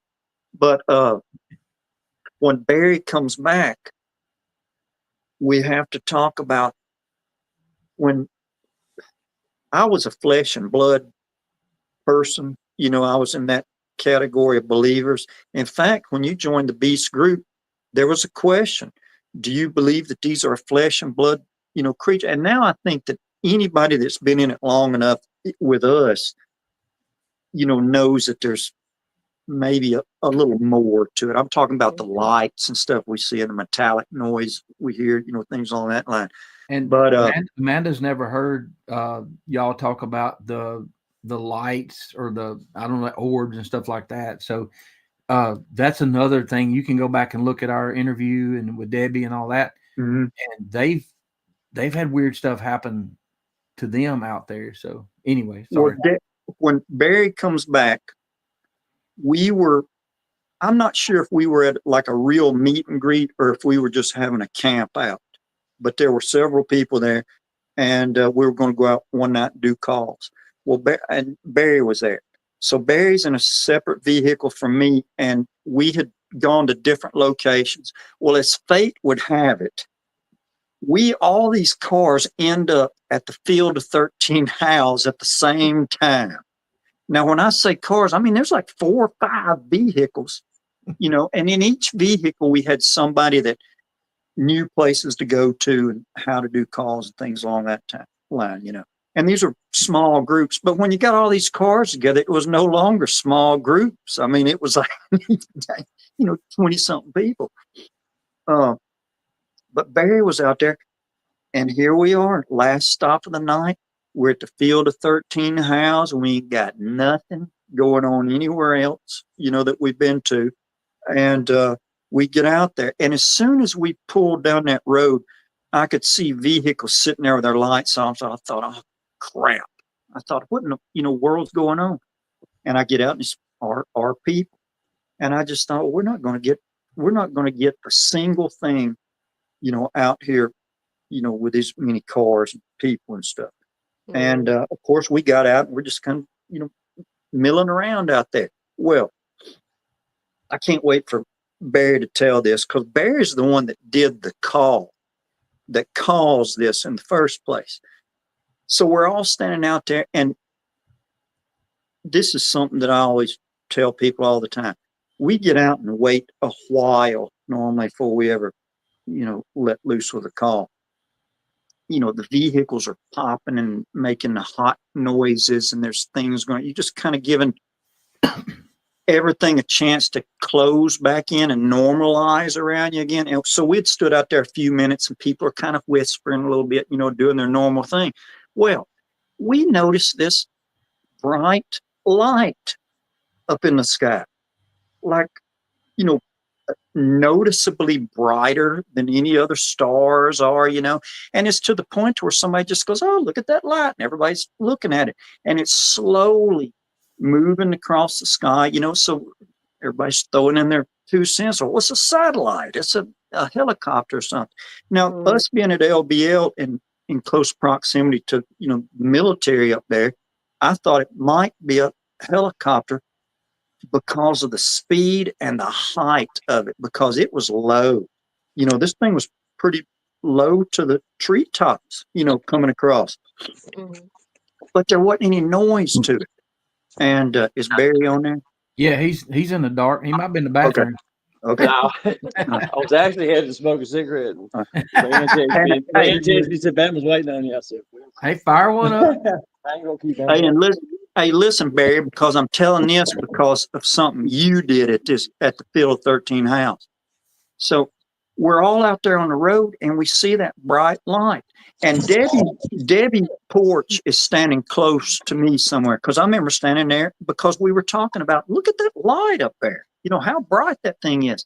And it moved across, and eventually, man, the thing just stopped. The light just stopped, and it was sitting there. And we thought, oh, that must be a helicopter or something like that. This all happened pretty close to the time when we first got there, because nobody had even done a call yet. Well, the Barry is way up at the front of this row of cars somewhere. Well, he comes out with a call. I never heard Barry do a call. And so, of course, I didn't know who was doing the call. But he let off with this call that was a little bit of it's a little variation of what we usually do. I tell people we do a certain kind of call first off to get results. Well, Barry did the same call, but he shortened it a little bit. And it was such a smooth, and me, I mean, man, when I go, man, I really let it go, try to let it echo out there, Barry did it real quiet. And as soon as his call finished and it kind of dissipated off into the woods, man, here comes a howl. Whoa! And that thing came back so loud. And man, everybody, it just went quiet. And that howl came off, and it came off the right side of that field towards Hog Pond. Well, everybody naturally looked in the area of the howl. And as soon as that howl came off, that bright light went straight down and just disappeared. And look, man, I've got chill bumps all over my body right now. So as soon as Barry let that call off and that howl came back, that bright light just went zoop and went straight down. And this is all on a recording. I think Spencer has the recording, but this is all on a recording because as soon as that light goes down, there's no keeping everybody quiet. Even me, we're just, oh my God. And Debbie's like, oh my God, we're just like, because it was really something. But yeah, I thought that was that was Barry's call, whatever that was to happen out there. Well, Barry, have you ever had those similar type results from that call, or what made you do that call at that point? Do you know? I mean, I couldn't Barry tell why. He may not even remember the call he did. Jimmy, and no, I don't. Let me tell you why. Because when they were talking about it answering, I'm looking at the light, man. The light's what got me. I did a call because I do a lot of calls when we go out. Roger, I never argue with them. Okay, y'all want me to do it? I'll do it. I still think Shelley Reed is better than me. I know Kumbo is. But I mean, it's decent. I can do a decent call, and I've gotten some answers before. But yeah, I wouldn't. I'll be honest with you. I don't know if I've ever said that. I heard it, but I didn't hear it. That light just was mesmerizing. Me. That's wild. Did the light ever change or anything after your call, and then the it was response blinking or different. anything? Well, I mean, I don't know if as far as after the response, but it's one of those lights that are up there that blink different colors. I mean, people still think it's a star. I mean, I've had some even in Bigfoot, that actually, they'll look at it for however long, 30 minutes, hour, and then and right when I think they're gonna, they think there's something to it. And Dan Rick just let the air out of my balloon one night because I thought I had it, had turned him on to these lights, and he was actually listening to me. And at the very end of it, he goes, "It's just a damn star." And I just was like, "Oh my God!"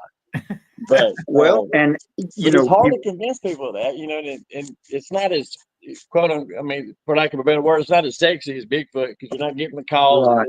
It is the light, but I see them all the time. I think I think one other time Barry and I were in a cemetery, and Barry goes, Barry saw a red light or an amber colored light. Because he goes, I see a light, and he's moving like this because you can kind of move and see it, through the trees like that.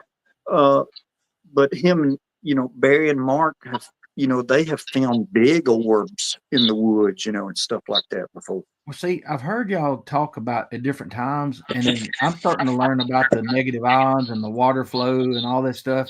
And you're surrounded by huge bodies of water, and I'm sure there's small creeks and stuff like that. We had orbs in Florida. Me and Mark were. I think it was me and Mark when Mark was still there.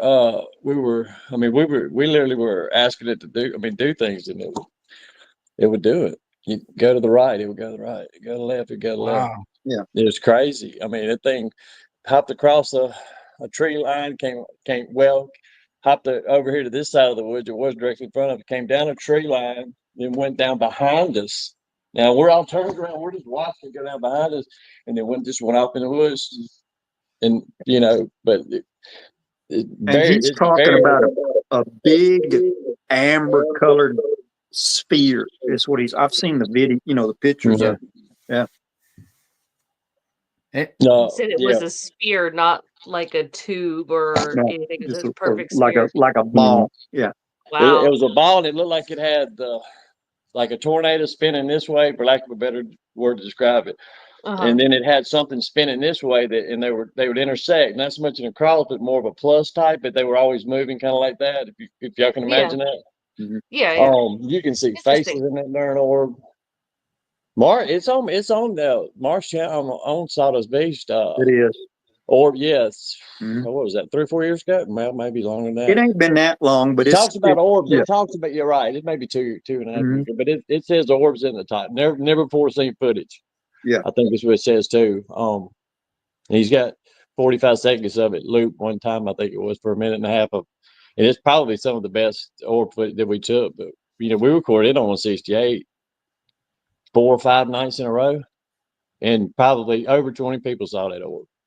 Wow! Because we would have the same 3 or 4 people go, and then it'd be 2 to 4 new people almost every night. That hadn't been and seen it, and that's what's amazing about these stories. We had a comment just now. It's what I keep coming back for, stories like this. And they're not just like one person going out and coming back and say, hey, this happened to me. You're saying this happened to us. Yeah. And that's huge because that's really the reason the only reason I tell the story about the light, that came down is because there were so many people standing there watching it. Right. And it being in conjunction with a call that resulted in a howl coming back and just, all those different things. All right, Bama. So with your experience, with your former experience with your job, how it is when you talk to witnesses and everybody perceives something differently and they have different, was it kind of the same with everybody or did people have people viewed it different? Here's the one thing. For anybody that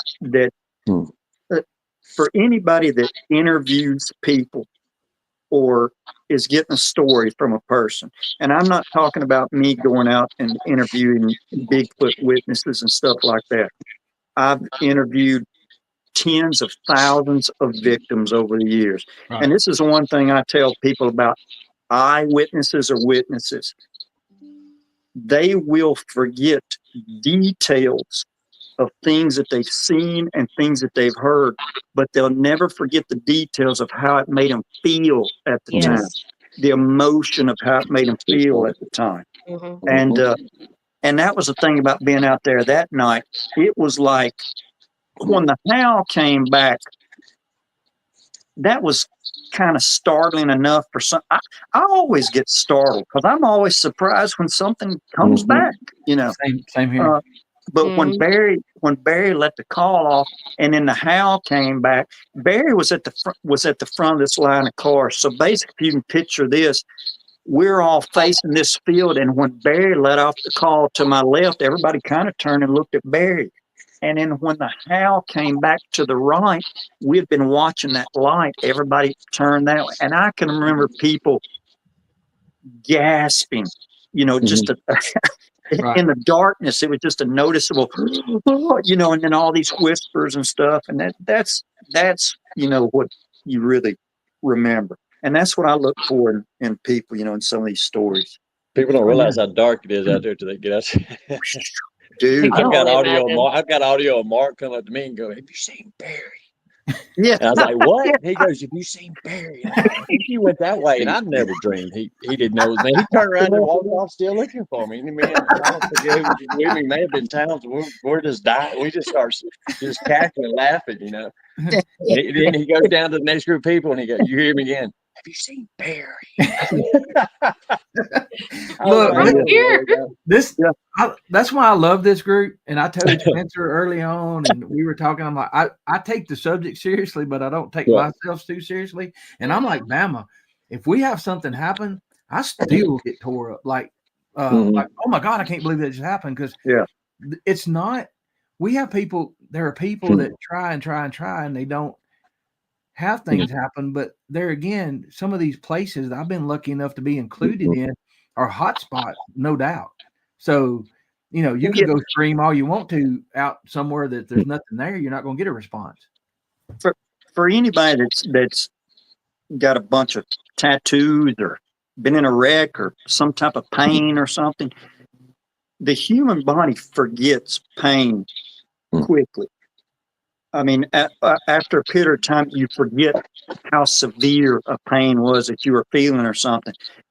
When it's been a long time since I've heard a howl or something like that, or a tree break, or the few tree knocks I've heard or something like that, and it comes back, man, it's just like brand new when it comes back. It's like a whole brand new experience just happened to me over and over.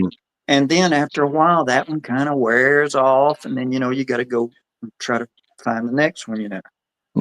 Well, and it's and I'm going to be clear on this, y'all.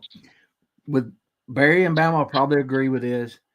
When we tell stories that's happened to us, there was usually a lot of time in between. We've been around a while, so it's not like this happens every time you go. You know, and that's why it's amazing. That's why we get excited, because, like, hey, this time we went, Barry had this happen, and because there might be 5 other times that just was nothing. You know, so when we were on 168, the very first night, we stopped the first time 9 places. I did 9 calls, and I didn't even get a coyote down. And I was mortified. I felt like a fool, you know. And after about the 6th one, I'm looking at Mark like, please don't make me do it. we got to. And I was like, okay. This time we're gonna get nothing. I mean, just quiet. But and now here's what I think. This is kind of my 2 cents on it. I think a lot of times, you know, we go do calls and we don't get something that, you know, back in 2, 3, 5 minutes, whatever the time may be. I'd automatically assume they're not there. And they don't always answer. If they see you make that call, they're not going to answer. Think about it, Bama. Most of the time we've been answered. We don't. Now, Kumbo can answer from close up. Right. But he's on a different level than with the calling than I am. I mean, I say that happily, because I mean, I learned so much from that man. But if they see you make that call, I don't think they're going to answer. But if you make that call and don't have eyes on you, there's a lot better, in my opinion, better chance for them to answer it. What about this, y'all? I know this is speculation, but Bama mentioned turkey hunting. If you turkey hunt in the area long enough, a turkey will learn your voice, your call, and they will not answer you back. And here's the other thing. This is what an old turkey hunter told me when I was a kid. He said a turkey is so smart, and I'm comparing them to a Sasquatch, even though there's no comparison.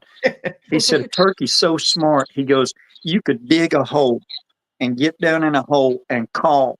He goes, one time, he goes, that turkey will walk a mile and walk over and look in that hole where you are. He goes, that's how well he knows exactly where you're at. The first time you do a call, he knows exactly where you are right there. It just pinpoints you right down to a few feet, you know. And you're right. We've gone loads of times and not gotten anything back. Right. That's always disappointing too, man. That sucks at 3 o'clock in the morning when you're out hollering and you're falling asleep driving and you ain't getting no action. Right. Y'all, Amanda is on a different time zone than us, and she's got some stuff to do tomorrow. She's going to have to skip out, but thank you, Amanda, for coming in. And well, always glad to be here. Wish I could stay a little bit longer, but I got some stuff to do with my mom tomorrow. So again, like I said, time zones and stuff. But it's very nice meeting y'all, even if it's through the screen. You too. You too. See you at the next meet and greet. There you go. Yes, so hopefully one day I can make it to one of them for sure. Right. You finally brought some class to Roger. We appreciate that.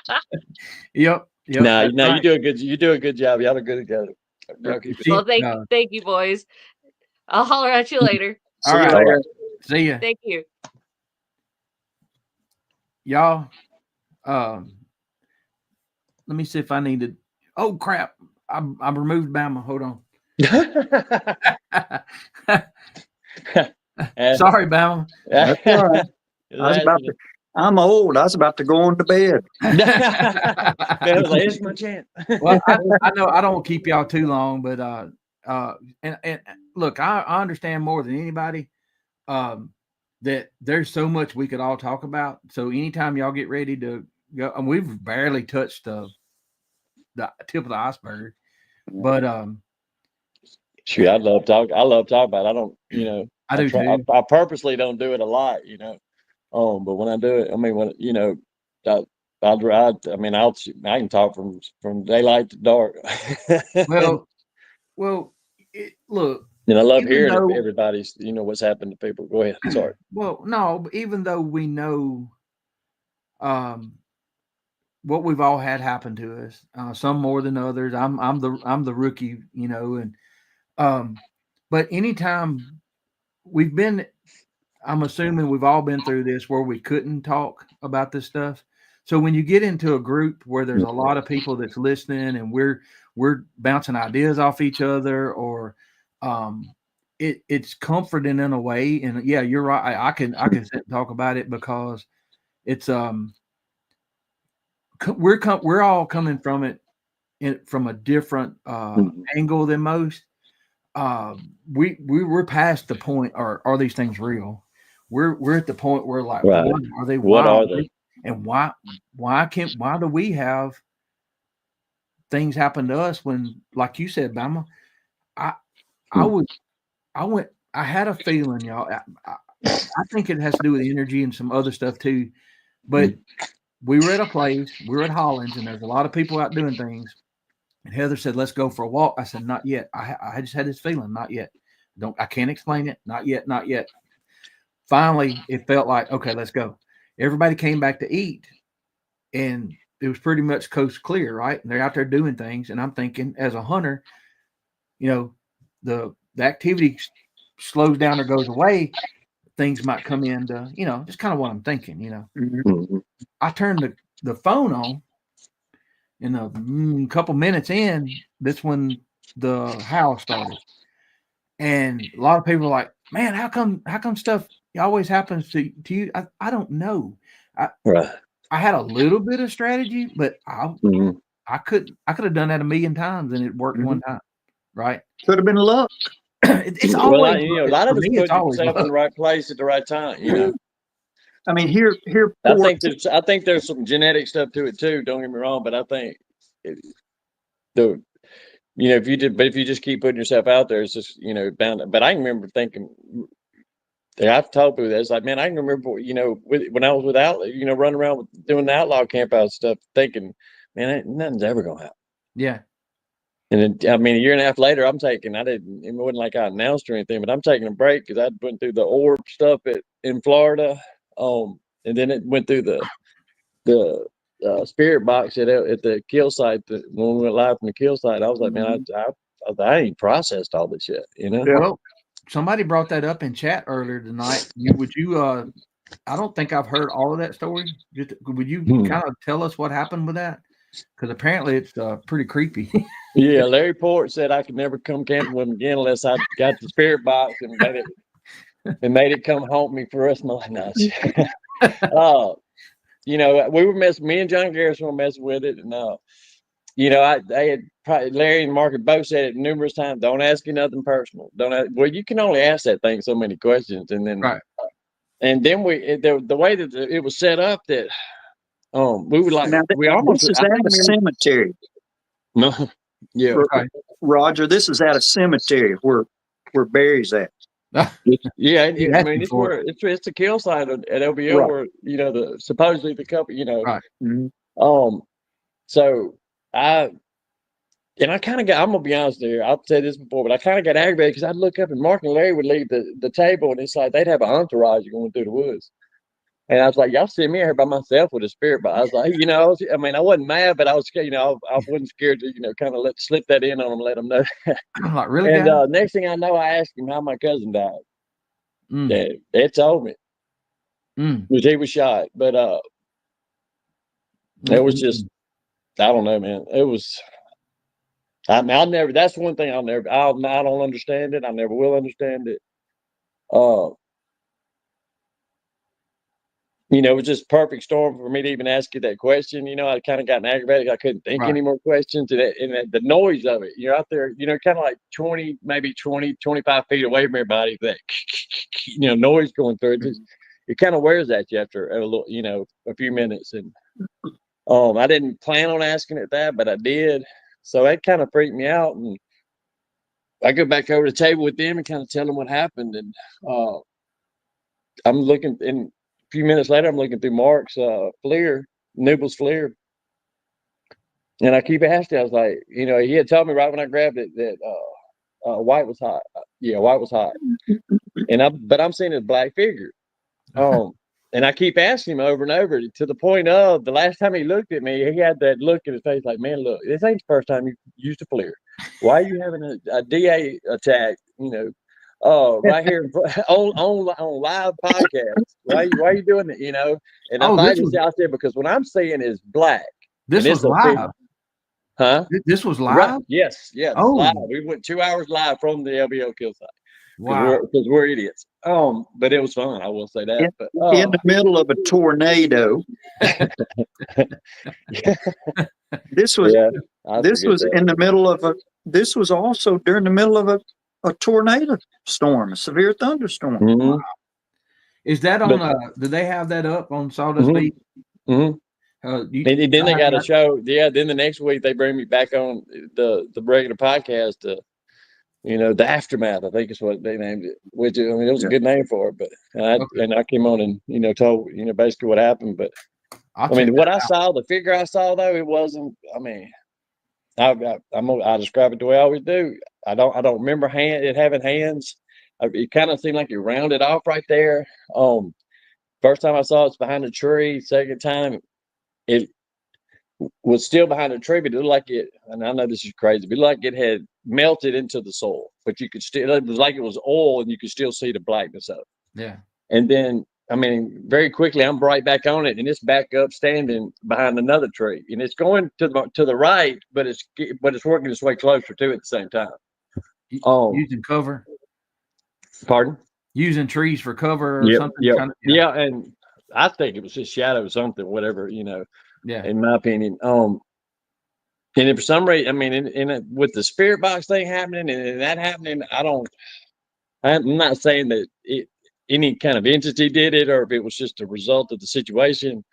But next thing I know John Garrison's, telling me, Barry, quit walking right towards where you're seeing everything. He's like, you don't have the FLIR anymore. You can't see anything. And I'm steadily doing calls, Bigfoot call, walking towards the area that shadow thing was at, but I wasn't thinking about it. I was thinking about it being, and it was around and all that, but I wasn't, I'm scared. I need to be, a little bit smarter than this because I should be scared walking right toward whatever I just saw, the shadow thing I just saw. But just very weird. And one other thing I do remember about it, when I drove back to the camps, where we camped, it was like that entity or whatever was in my soul, tap dancing on all my emotions because I was bawling like a little girl about my cousin. I remember telling somebody, maybe John Garrison, I was like, man, I didn't cry when he died. I was like, I was sad, but I was like, we'd kind of grown apart. He had gotten, he was doing some things he shouldn't have been doing. But yada yada. I was like, it just didn't make any sense. But I would stop my truck. I was behind them and by myself in my truck, and I would stop it and I'd just be sitting there, man. And it was like I did not know what was going on. I still don't know what was going on. Yeah. And then I would like, okay, I can sit here a little bit. I lost them, and about that time, you see, here come the reverse lights. Them reversing back up the road. They would not let me. And I wasn't trying to ditch off them. I was just trying to, just take a deep breath and just try to figure something out. But of course, at the time, I didn't realize it was pretty much going to be impossible. But and I'm apologizing to them for asking me the question, and they're apologizing to me for making me do it or asking me. They didn't make me do it, asking me to do it. And it was nobody's fault. Just that's things like, when you start doing this stuff, you make a little mistake like that. I mean, it can be Well, pretty traumatic. It can be traumatic. emotional. Because look, when something happens, I mean, Mhm. just throwing spitballs out here, you could have been influenced to ask that question by this thing, right? Who knows? Right. And I don't know that, but you said I don't know why I asked it that, right? So it's like, ask me. You asked, and it hit you with that because it maybe spitballing again. It might have knew that would hit you in the field, so to speak.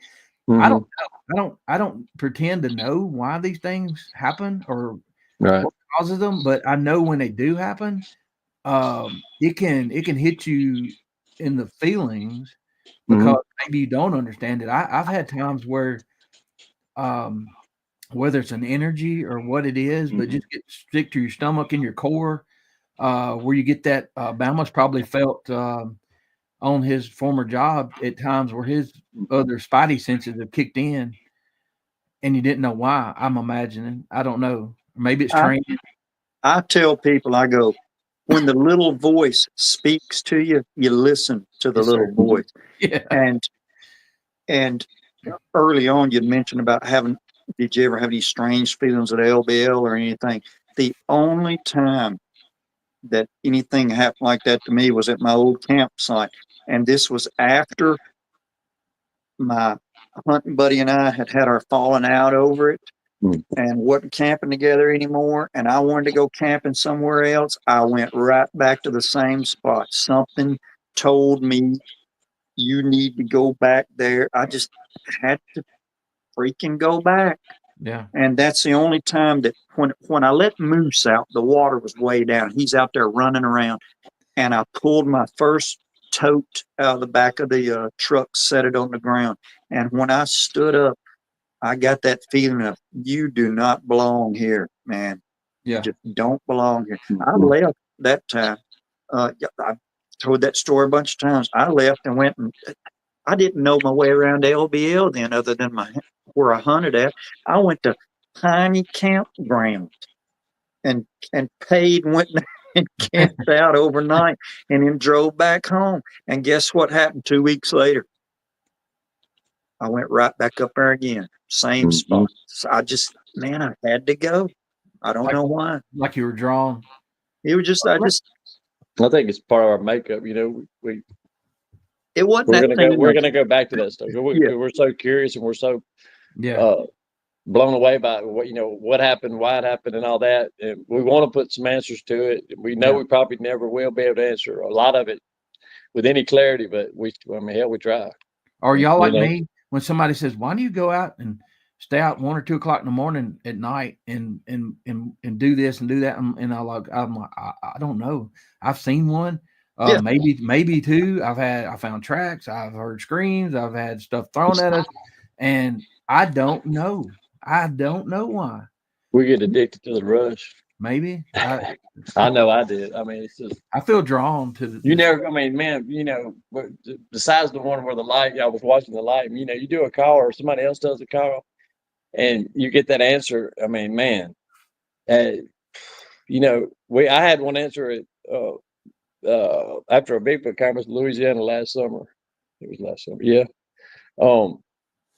And it was one of those times, you never dreamed it was going to happen. I think I set off a air horn, and I thought it was going to last a lot longer than it did. It played out, and I was kind of aggravated. So I went straight into a call. Man, as soon as I quit, bam, it answered back. And I got to watch the whole emotional, going through Lynn's face of hearing the first one she'd ever heard, I believe. And excitement, And then you get the fear, crap. Right. We're parked out here in the middle of the national park by ourselves, and we ain't never been here before. We actually we missed our turn, and we had pulled over to let the dogs out, and it was a nice, nice evening. It wasn't dark yet. Did that, and bam, it happened. If you'd asked me beforehand, was it something like that going to happen? Probably no. But that was I didn't know it till she had played it for me. But there had been some teenagers that went out there to that same area of that forest for their senior trip to camp, and it's on YouTube somewhere. But they had to call they literally 911 and told them they needed help getting out of there. There were a couple, I think they were a mile and a half back into the woods, and they had to call and get them to walk out there on that trail to walk them back to their vehicles. And we had no idea that had happened. I remember Joe was at in Blue Eye were they kind of, I think they'd asked some questions about it, and I was like, what are y'all, I don't even know what y'all are asking right now. But they live right there, so of course they had heard about it. We hadn't heard anything. I mean, and like I said, we just missed a turn. I missed it. I mean, I'm pretty sure. And we just ended up out there, and it was, just, I mean, the area looks, a little boogery. So hey, let's stop, see if we can drum up anything, and then bam, there it was. And y'all, Bama, do you think being a turkey hunter, you think some of these answered back like he just said he did? He had the horn thing, and then he did that. You think it's sometimes like a shock gobble? Or when he said that, that's exactly what I thought. And for people that have never turkey hunted, you can make an owl noise like a barred owl, and a turkey will gobble back at you. An owl is a turkey's enemy. Owls kill turkeys. But I've got out of a vehicle before and slammed a car door, and a turkey gobble. And that's why it's called a shock gobble, because they hear that noise and it shocks them and they gobble. And you might be right. When Barry was saying that, that's exactly what I thought about was, man, slamming a car door or something, or blowing a crow call and a turkey shock gobble. Yeah. I've done the same thing. That might be onto something there. The one thing I did notice, it answered quick, a lot quicker than any. It was like the minute I quit, it started. I mean, it was like, man, that doesn't happen like that. Well, think about what you did. You just didn't do the horn, and you just didn't do the call.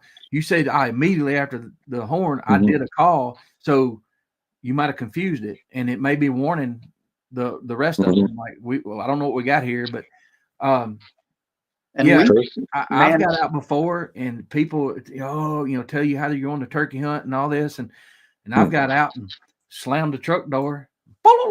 I said, they're over there. Yeah. It won't work every time, but it'll work, so yeah, I don't know. I mean, I think having hunting experience and having different types of experience, like Kumbo has different type of experiences, and Bama has, and Barry, and that's why we all need to kind of talk and share ideas. Maybe next time you go out and you're not getting I think it would probably have to be the first noise. Try that again. Do a horn and then a call right after it and see if it works. We've tried calls in conjunction with like my Aztec death whistle before. I learned not to blow that thing where we were camping at, because that big cat came in on us at LBL 2 years in a row. But we've done calls, and I've blown that thing in conjunction with a call. Or here's what's funny is, and I've only heard this at LBL, and people that go up there and do this kind of thing will attest to this. LBL, the majority of the time, I will hear, two howls coming at once. You'll hear one pop off, and then all of a sudden you'll hear another howl come in behind it. We've recorded them where it sounded like they were in harmony with each other. I mean, one would start, it almost sounds like a deeper one would start, then a higher one right behind it. And I got chill bumps thinking about that. So, wait a minute. Roger was just saying how loud the bird. I don't know. Y'all, when I don't have help, I don't really pay attention to chat. I'm not ignoring y'all. It's hard to do everything. But what was I going to say? Well, y'all, my daughter snuck in. Keely-Ann, that's my daughter. And, of course, y'all know Heather. Keely's the one that's been helping me with some of our projects. But, I don't even know. What were you talking about, Bama? I was talking about just the different calls, try different things in conjunction with a call. Okay. The only thing that happened when I did the Aztec death whistle, we were at the Field of 13 house again, and I had brought the Aztec death whistle with me. And for nobody that's ever heard anybody blow an Aztec death whistle, it just sounds like a screaming, shrieking banshee scream. It's terrifying sound. Well, I had that thing with me. Yeah, I'm sorry. Well, I didn't tell anybody that I was going to blow that thing while we were out there. That's See, you have more funny stuff happen to you when you're Bigfooting than anything else. So here we are having a camp out, and I'll say that I cannot remember who the guy's name to save my life, but he had come and met us for a camp out, and he had brought 2 or 3 girls with him. So we'd all been sitting around a campfire, and they're giggling, and everybody just having a good time, and people drinking a little bit of alcohol and stuff like that. And so here we all end up with this bunch at the Field of 13 house, and I'm in the front vehicle, and I get out, so I'm way away from the rest of the group because they're down there kind of giggling and laughing and scuffling around. We're not going to get anything done. And I'm waiting on somebody to do a call. And I told who was with me, which was Rodney Beasley, and Karen Beasley was with me.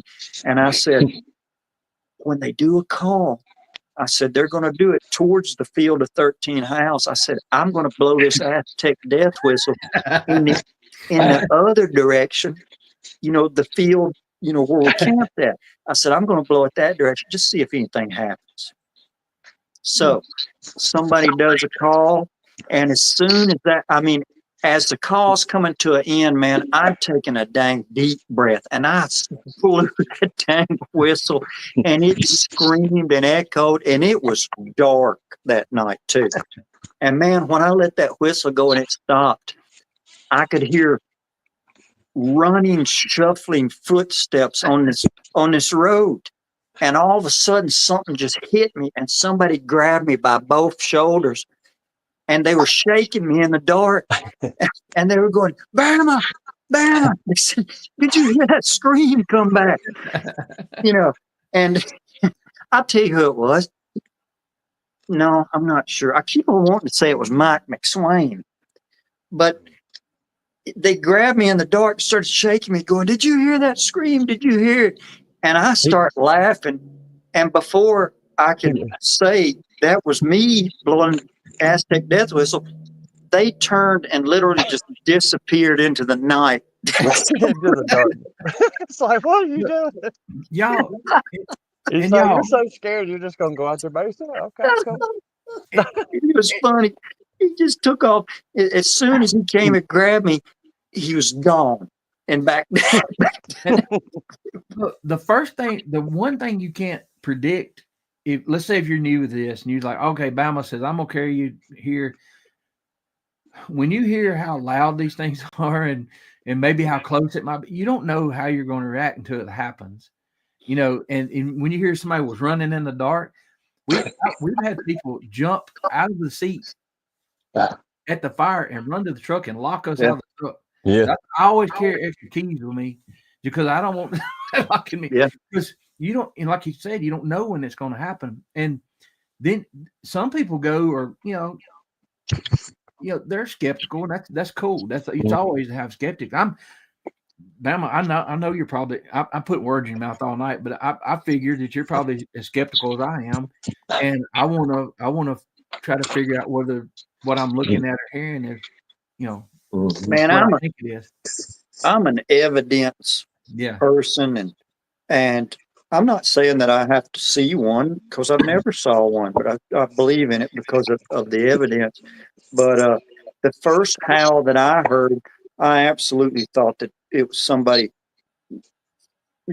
playing a joke on me until and it's on tape, and it's on Spencer was the ones recording it because I said a curse word beside him, because when it started, I was just kind of like, but when it progressed on, and I mean, really opened up, I got chill bumps even that many years ago thinking about it.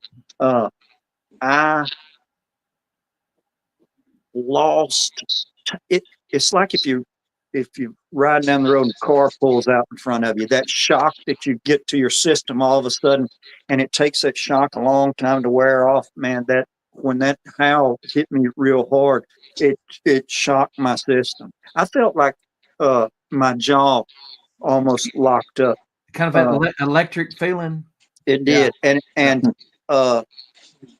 I've told this before. Later on, I think I said something to Mark. I said, "How long were we over there?" And I think it was 18 minutes or 28 minutes. We went over this in detail one time on a show. I thought we were only over there about 8 or 9 minutes. Yeah. After that howl was over with, I don't remember. I didn't really have a concept of time anymore. It was just like my head was swimming, for the rest of the night. And that's when we went back to camp, and the thing walked, right by the tent, Right. And you said is that the same night you was that really close by, or had one behind you? We got through riding around, and we went back to the field of 13 howls because we had simply walked off into the woods and set up 4 tents. So we were actually camping in the woods. We just walked in and said, "Let's camp right here." And I wish that it had happened the first night or the second night. But that third night, we were so tired and fatigued from all we've been doing the whole days that nobody even really spoke to each other when we got back to camp. I mean, people went, and I say this and I'll say it again. Spencer was so tired. His light was on in his tent all night. I mean, he just passed out and the light was on. Yeah. And I'm a light sleeper. But man, the second I got in there, I was out. And when I woke up, when I heard the footsteps, coming through the leaves. And it came from Larry's tent, so I assumed that it was Larry. Otherwise, I probably would have made a lot bigger deal out of it. Yeah. It was just that in my fatigue and all that at the time, that when I heard it and it stepped down and its foot landed right by my head, I thought, "Oh, this Larry going to the tree we've all been using to go to the bathroom." Right. So right then, my mind told me that's Larry. Man, back off to sleep I went. And then I didn't know it till the next morning when I mentioned it. You get all that. You've been camping with us, everybody. You hear anything? That's the first thing everybody asked. Mm-hmm. Everybody. And I said, the only thing I heard was Larry going to the tree. And Larry never looked up. He said, "I didn't go to the tree." He goes, I said, "Well, you walked right by my tent. You stepped 6 inches from my head by my vestibule right there." He goes, "Did you hear the zipper on the tent open?" And man, just like now, when he said that, my chills just ran on my arm. And I just thought, man, that could have been it. Well, I may have been that close. You know where you were at when we were there, where you're camping at, and where? Do you remember where Gary Spikes was at, down close to the bathroom? Yes. We had his stick set up, and you come there. You had Christy, Wendell, Billy Schilling, me, Naoma, and Cam in that row right there. Mm-hmm. I don't remember if it's the first or second night. Did you ever hear anything odd at maybe about around midnight, walking or heavy breathing? No, because if it was around midnight, I probably had made my way back over to where we were camping at, because we were 600 yards from where y'all were up there. But I heard somebody say something about something over there. You're telling this, and so what happened? When you're in a tent, and the fire they had going was pretty big, and there were people still up, and Spencer and I could hear them. While this is going on, they're saying, "Do you hear that? Do you hear that?" Whatever it was, wasn't trying to be quiet. It was breaking sticks. It was walking heavy. It got within 3 feet of my head, and I was on a 28-inch air mattress, and I was up on my elbow, and I had my 9, and I didn't turn the flashlight on, but I'm right against the back wall, and my dog had kind of did a little bit of just a little bit, and I reached down and touched her, and she stopped. She knew I was awake, and I'm following this thing like this right here, and Heather's like, "What is it?" I'm like, I don't know. It's big, whatever it is, but it had a congested breathing, and the head was about 3.5 feet off the ground. I'm guesstimating, maybe 4. I don't even know. I was in that tent nervous, and I could hear people at the fire. What is that? What is that? Get the thermal. Get this. And as it walks, it turns. It gets close to Naoma's car front end, and it starts through the back. Now Gary told me later that they found tracks and dry gravel back there in that dry creek bed. Mhm. But I came out of that tent and I went right to the fire. I'm like, what did y'all see anything? Did y'all catch anything? Did y'all, they didn't understand why I was, but they, like Gary tells you, he told me, he said, it wasn't trying to be quiet. I said, oh no, it wasn't. So I've been, that's a situation that, I never thought I'd be in. I don't know what it was, but What to get that close. People should understand also is that you're talking about us at a meet and greet at a particular campground. Mm-hmm. The other campground where we found the trackways and there's been lots of activity there, those two campgrounds are next to each other, but they're separated by probably 6 or 7 miles. Okay. And if you get on Google, and I've looked at it on Google Earth and, all kinds of stuff, between those two campgrounds, there isn't anything. I mean, it's just nothing but your normal woods and things like that at LBL. But there may be somebody listening going, man, there ain't nothing going to happen around a camp where there's a bunch of people and stuff like that. Well, you mentioned Cam Buckner a few minutes ago. He came one time and stayed, and everybody went out Bigfooting, but he didn't want to go out doing calls and stuff. He had a camper there, staying in a camper. And we're like, well, what in the world did you come for? And what it was, he had came and did some of his podcasts, and we had told stories while we were sitting around the fire. And he goes, oh, y'all go ahead. So this is a pretty big group of people. Everybody left except for Cam Buckner in his camper. He said the whole time we were gone, there was stuff walking around back there, making noise. He said he heard howls. We've heard what we call the velociraptor, scream from there before. So, was he close to that campsite that you had, or was he at the other camp? He was, the campsite you like so much. I ain't gonna call the number. Now we're not even at that campground, Barry. We're all the way over the other campground. Right, I got you. So see, where the bald eagle's at the cemetery. Correct. Yeah. So see, we're talking about it's nothing but just a giant miles of nothing between those two campgrounds. So it's no wonder that stuff probably happens at both. I had to stay at that other campsite one night. The Mark Newell was there, Larry was there, David was there, Jamie Ginner was there, and the folks from Georgia that do the fishing, the Bigfoot fishing, and I forget their name. Very nice. The Rangers. Yeah, but I had Skillets was with me, and I was like, I'm not gonna mess their experience up at night doing calls and take him with it. I said I'll just stay. No big deal. I said I've never had to stay before, so it's no big deal. I'll stay.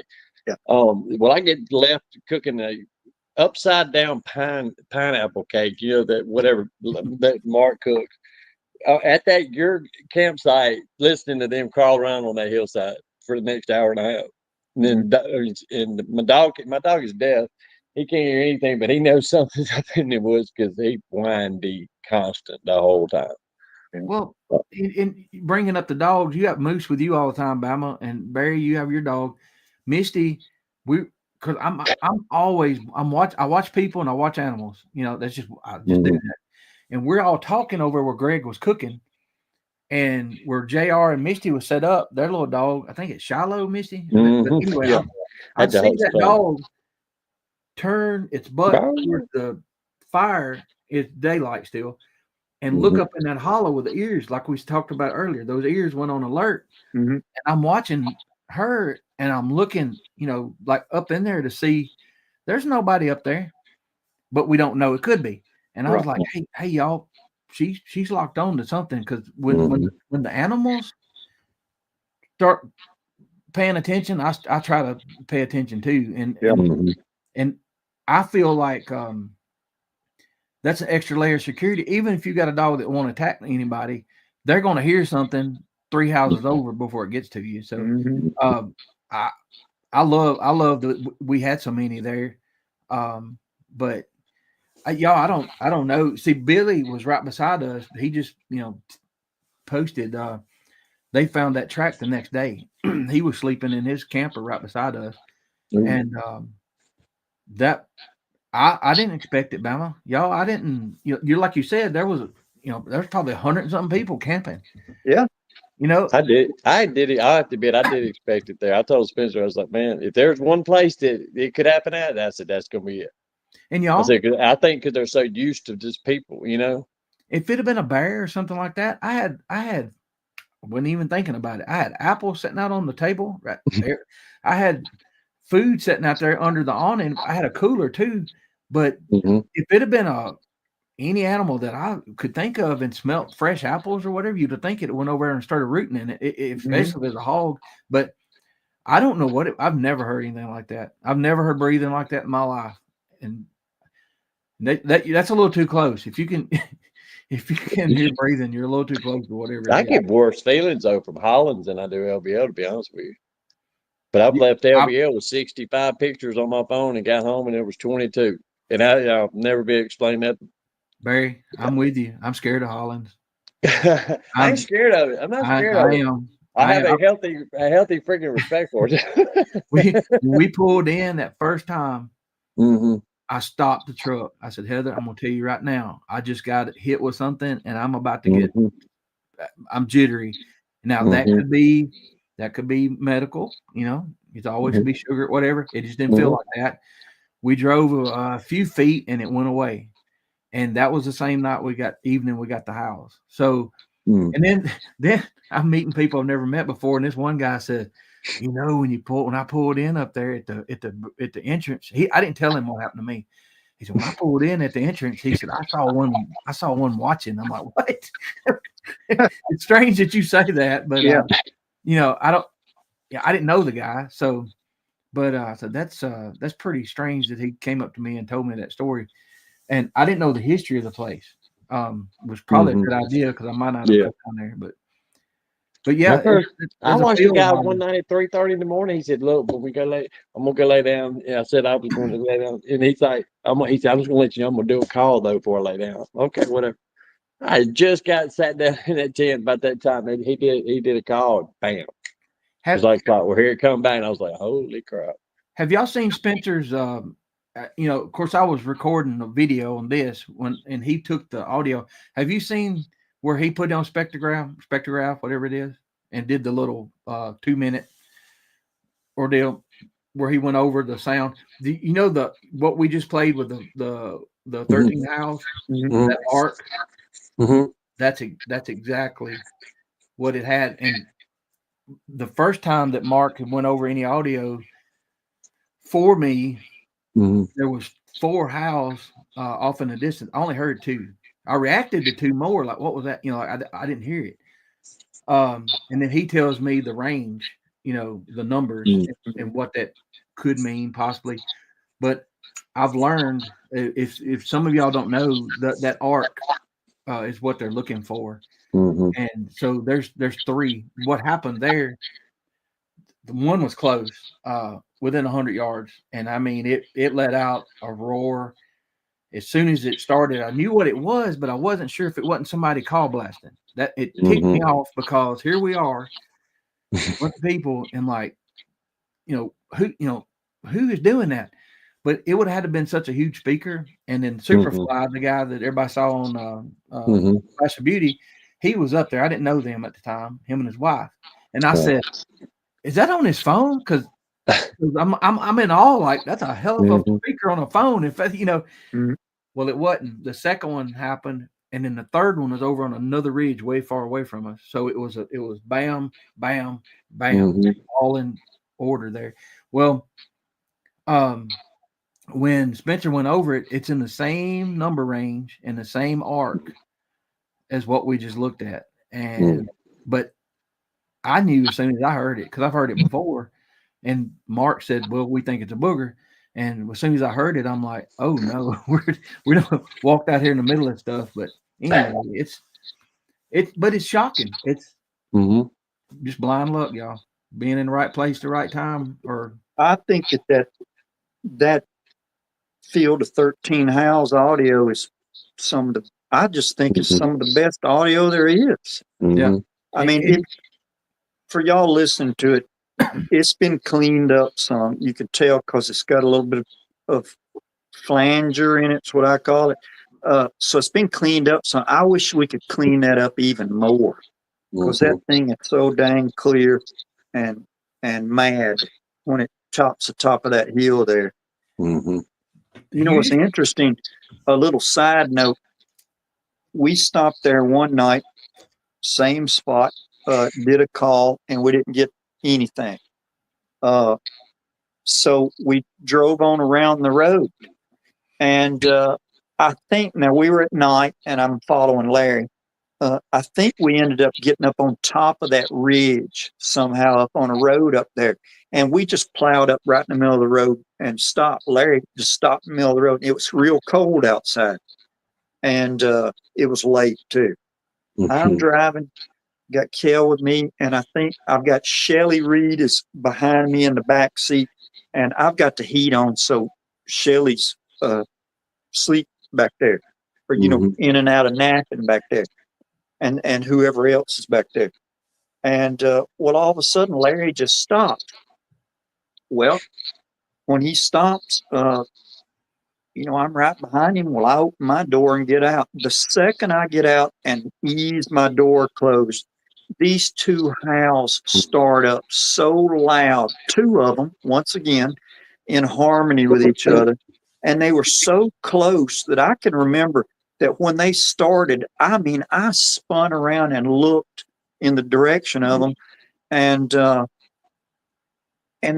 it's odd because the first thing that hit my mind was, oh my God, why are people not freaking out, right, over this? And what it was, they were still, some of them had stayed in cars, some of them were getting out, and they were busy whispering back there. But nobody had done a call.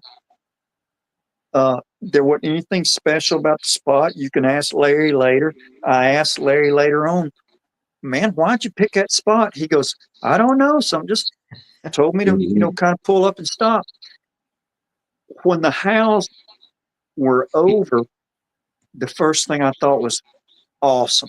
Mark Mubel always gets out. He turns on record before he gets out of a vehicle. And the thing about Mark is, not only does he turn on the recorder, but he's got a recorder that mounts on a telescoping pole. And this is a good idea. And he'll run that thing up high. So you really are away from those whispering noises or shuffling of feet or whatever, because it's up there high. The whole time I'm thinking, yes, I thought Mark's got his dang, recorder on the telescope and pole. As fate would have it, and I've listened to the recording. He had the recorder going. As fate would have it, he turned on the recorder, got out, and right as he gets out, those howls are going. Whoa! I mean, they're really going. And he had walked up to my back door where Shelly was at, and Shelly had just rolled the window down. She didn't want to get out. And as those howls were going, Mark said something to Shelly, and Shelly goes, and the reason we didn't play these on a show somewhere is because Shelly said, it's cold outside. I don't want to get out. And I mean, and it was freezing. We've been going all night. And Shelly just thought, well, man, I didn't sound very nice. I'm just like, I'm tired. I don't want to get out. And so their conversation that they were having was taking place with these howls in the background. That's hilarious. Man, I just tried to figure out some way. Can somebody isolate these howls and take the voices down. Can somebody do it this way? Do it that way. But it was some of the closest and loudest howls I've ever heard. But it's just one of those things, It's on tape. Let me ask y'all this. Y'all have been doing this a long time. I know what my answer is. When you hear these things, you can tell a difference. Can y'all tell a difference when one is mad or it's just a location call or it's whatever? And you say it was mad, right? I've heard that difference, and it's a major difference. Like if something is ticked off, it's a totally different feel or extra. I mean, have y'all heard that difference? Go on, Barry. Yeah, I think I have. I don't know if I've heard it as good as Roger has, but I'm definitely thinking of some sometimes things that have happened. Because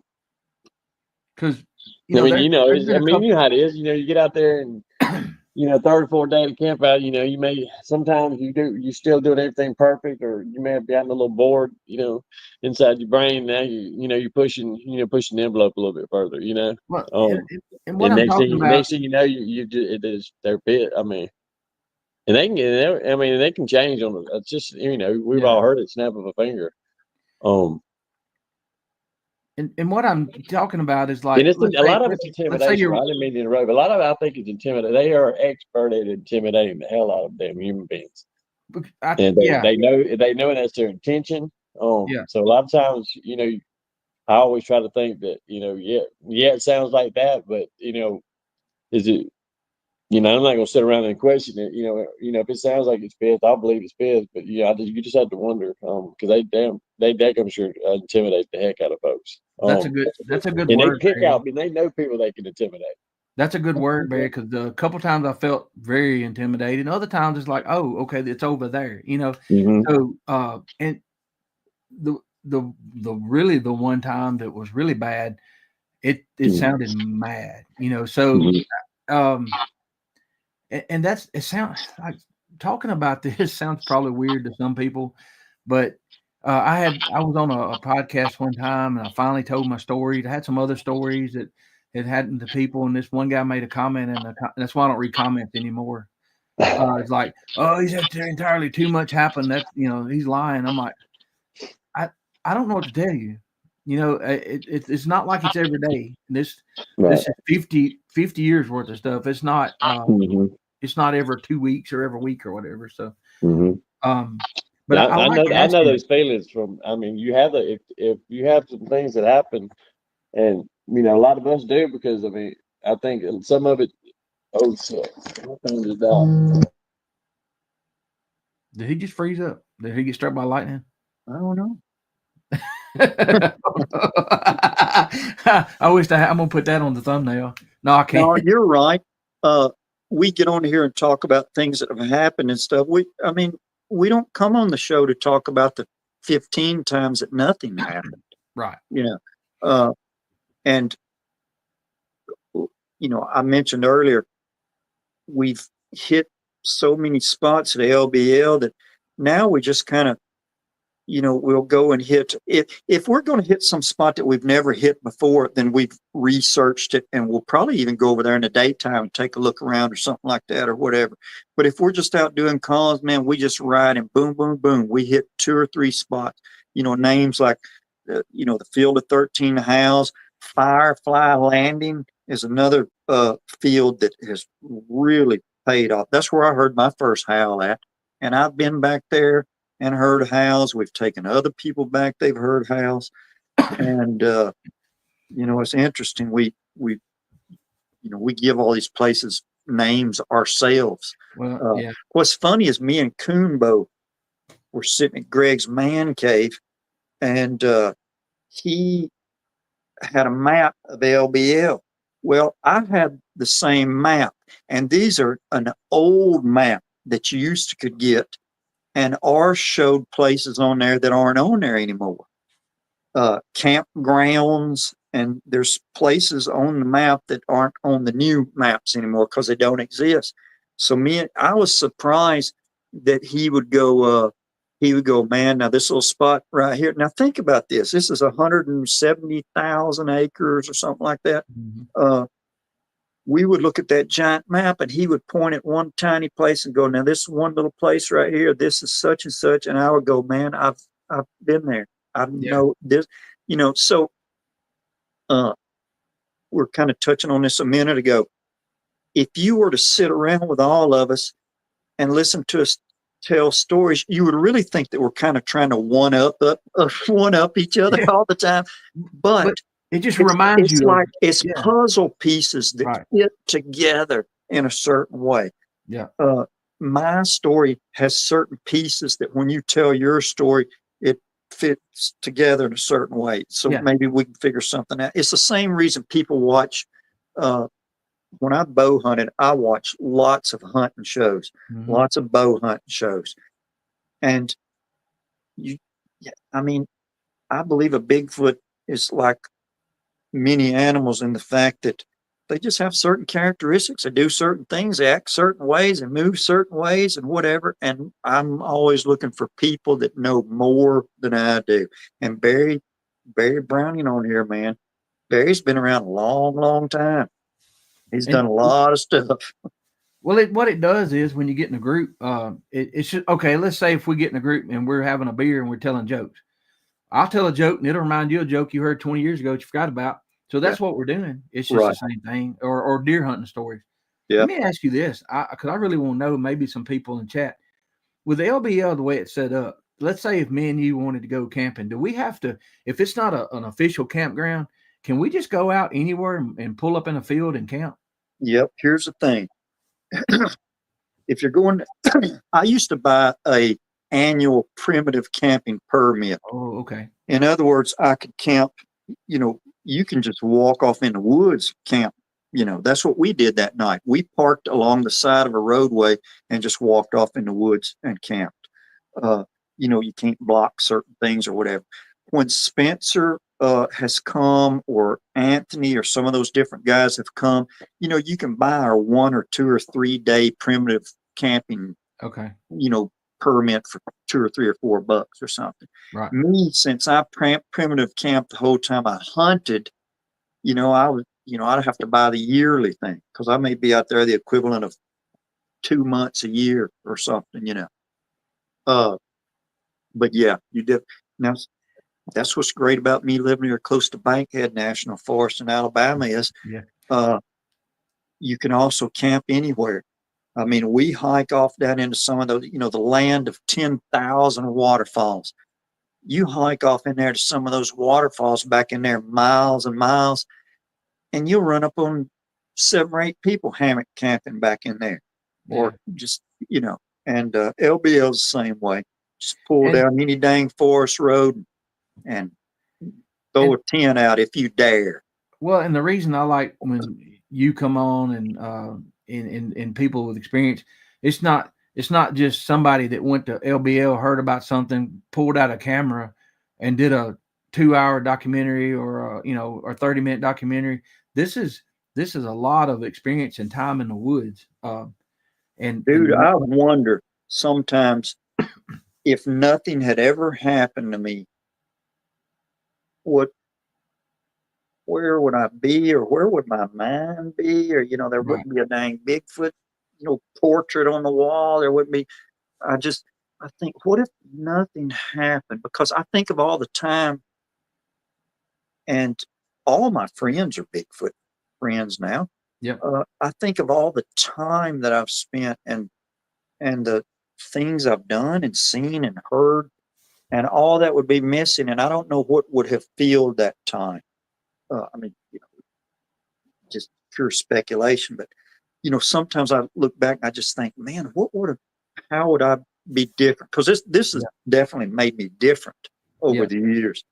And I'm a religious person, and it has changed some of those views about things too. That's my question with people. I always ask them, especially if they've seen one. I go, if you're a religious person, how did this affect, your belief system, or how does it fit in? Yeah. Where does it fit in? Yeah, and different people have different answers. And like I said, I keep going back to that thing of, I hate to say it this way, but I've interviewed a lot of people that have been victims of violent assaults, Right. maybe even sex crime assaults. Well, not maybe even, yes, sex crime assaults. And that's where I really came up with that term that I told you a while ago, because I would tell that to other officers. I would go, listen, people forget details. You would think that in a traumatic situation, you would never forget what somebody wore or what they sounded like. People forget details. They never, ever forget the feeling it gave them. You're right. So if you're ever interviewing people or listen to a story, those are the questions you go for. Those kind of questions, you know. Yeah. I mean, you know, we can always go, what color was it? What did his face look like? Just, you know, I kind of look at it a little bit. If you're in it longer, you get into it a little bit deeper that way. Well, That's the way I if look you're at it. digging for answers, you have to dig for all of that. I mean, Yeah.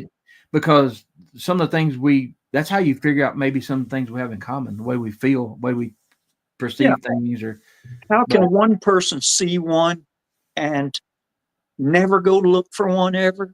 Never go read a book, never watch a Bigfoot show. They just saw it maybe across the road in front of them. And that's it. They never pursue it any further than that. How in the world can you not see one and not want to know more? But those people are out there. Yep. And then there's people like me that have never seen one. But I know, man, there's just, you know, it's just further and further down the rabbit hole, dude. But you've had enough happen, and you know enough people. Here's the thing: I can have somebody tell me a story, and then I can have somebody else tell me a story. But I know how that person grew up. I've been knowing them all my life. I know their morals. I know how they react in certain situations. So when they look in your eye and say, "Roger, I saw X, Y, and Z," and blah, you take it to the bank, right? You get to know people, and then another thing, you hold things back. There's a lot of people that we all know that hold things back, and the reason you do, first, you don't want to go relive it, really, and you don't, because maybe get emotional or whatever. But also, if somebody comes in and starts telling you a BS story when they're just spewing stuff they've heard or read, Yeah. and then Bama, you're right. When you start asking about the feelings and you watch that body language, Man, I've seen a couple of people tell stories, and Kel be with me at the time. And when they got through telling the story, I remember looking at her and going, that person is telling the truth, man. Yeah. Yep. If you cannot look at that person and tell that they're telling the truth, I said, then I don't know what to tell you. It's just, it comes, it's, people are built different. I mean, you can have somebody that sees something and they never want to discuss it. We're talking Bigfoot, so they see something that scares the mess out of them. It's better for them mentally to push it away, and I understand that. I do. That's why you ask, like, hey, and that's why some of them come to you and Barry and me, and they say, hey, I need to tell you something, but please never mention my name. Yeah. And those people, what do they have to gain? They're not going to be in the book. They're not going to be on the show. They have absolutely nothing to gain. It's so funny because if anybody ever asks me and I'd say, well, I'm going to a camp out. And they go, really? Well, who are you going camping with? I go, there's, about 150 people going to show up, and they're all Bigfoot people. And they go, Bigfoot people. And it's so funny because I justify other people's sanity by saying it this way. I normally go, if you came to one of these Bigfoot groups, I go, you would run into a very diverse group of people. I go, we have everybody from dang farmers to attorneys to people that used to work for NASA to people. I go, we run the entire gamut. I go, from just old dirt poor farmer type people all the way to people that are surgeons. Right. And I go, and for some reason, all these people believe. And I go, and some of these people are way, way smarter than I am.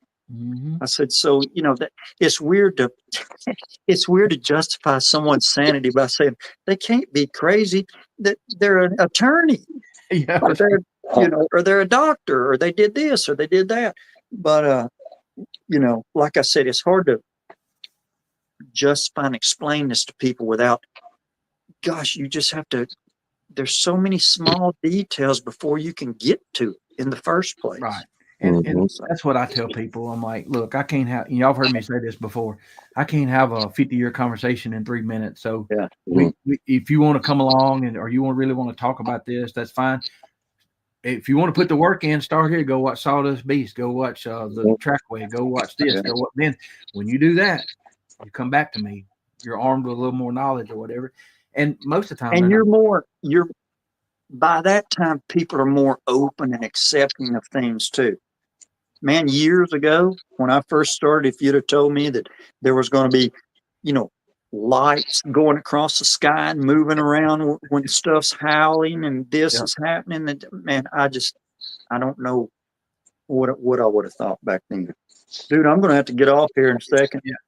Y'all, me too. Thank y'all. Y'all, here's what I'm gonna do. Y'all can jump off if you want to, Bama. I really appreciate y'all coming on, and this won't be the last time. It might be a while because I only like to do maybe one show a week. But thank y'all so much because here's the thing: you might have been on 100 shows, right? But we always have a new batch of people coming in. Mm-hmm. That's like, well, I had something happen 30 years ago, or my daddy talked about this, or my grandpa. This is what this is for, to point them back to the good evidence. So, Barry, nice meeting you, sir. Again. You too, man. And Bama, good to see you too, man. We ain't talked in a while. Good to see you. No, I ain't talked to you in a long while, buddy. Here's what I'm gonna do. So those of y'all that haven't seen, we've been testing some things. And my daughter's been editing, and so what I want to do some more like actual video documentary style things out in the woods or whatever. And she's on board now. And this video, we did use AI. We worked on this all week. We did use some of our video that we ripped from some of our stuff here, and you'll notice one from Bankhead. Okay. But this is a cool test, little family project. Is my outro. Y'all, it's about 3.5 minutes to end the thing, and then we'll be off here. I'm so proud to get to work with the kids to do this, and I just hope y'all enjoy it. I've got about would be more appropriate about Dogman Howls, but we're gonna play this and hope y'all get a little bit of enjoyment as much as we did. So thank you guys. Hey, thanks to everybody in the chat. I love y'all. Thank y'all. All right. We'll see y'all later. See you. Let's see if we can play that.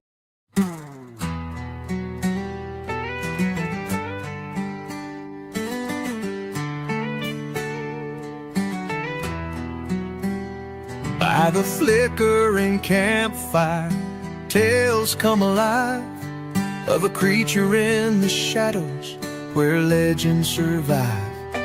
In Fouke, Arkansas, down in Monster Mart's glow, they saw the beast in 72.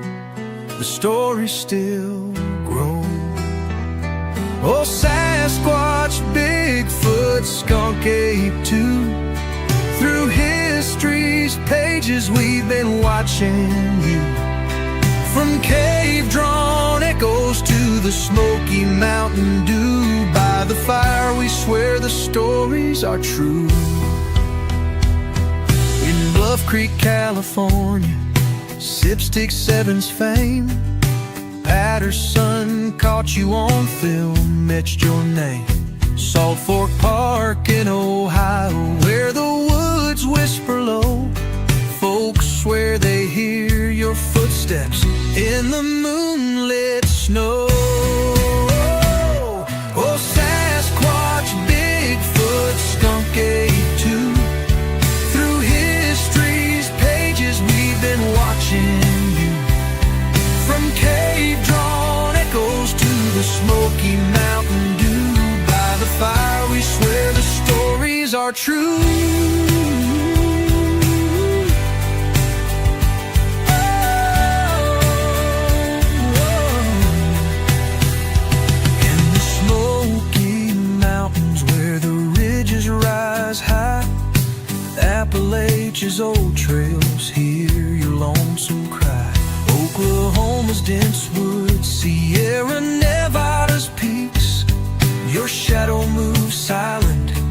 It's the mystery we seek. Cave drawings in the stone from a time long past show a towering figure, intelligence vast. Not just a beast, but a mind that knows, hiding in the wild where the ancient wind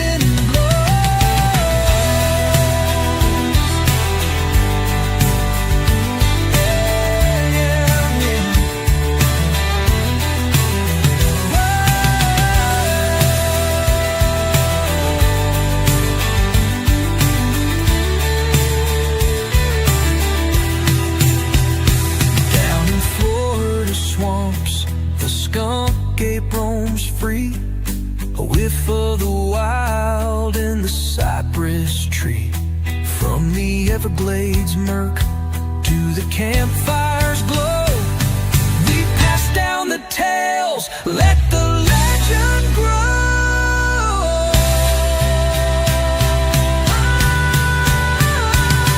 Oh, Sasquatch, Bigfoot,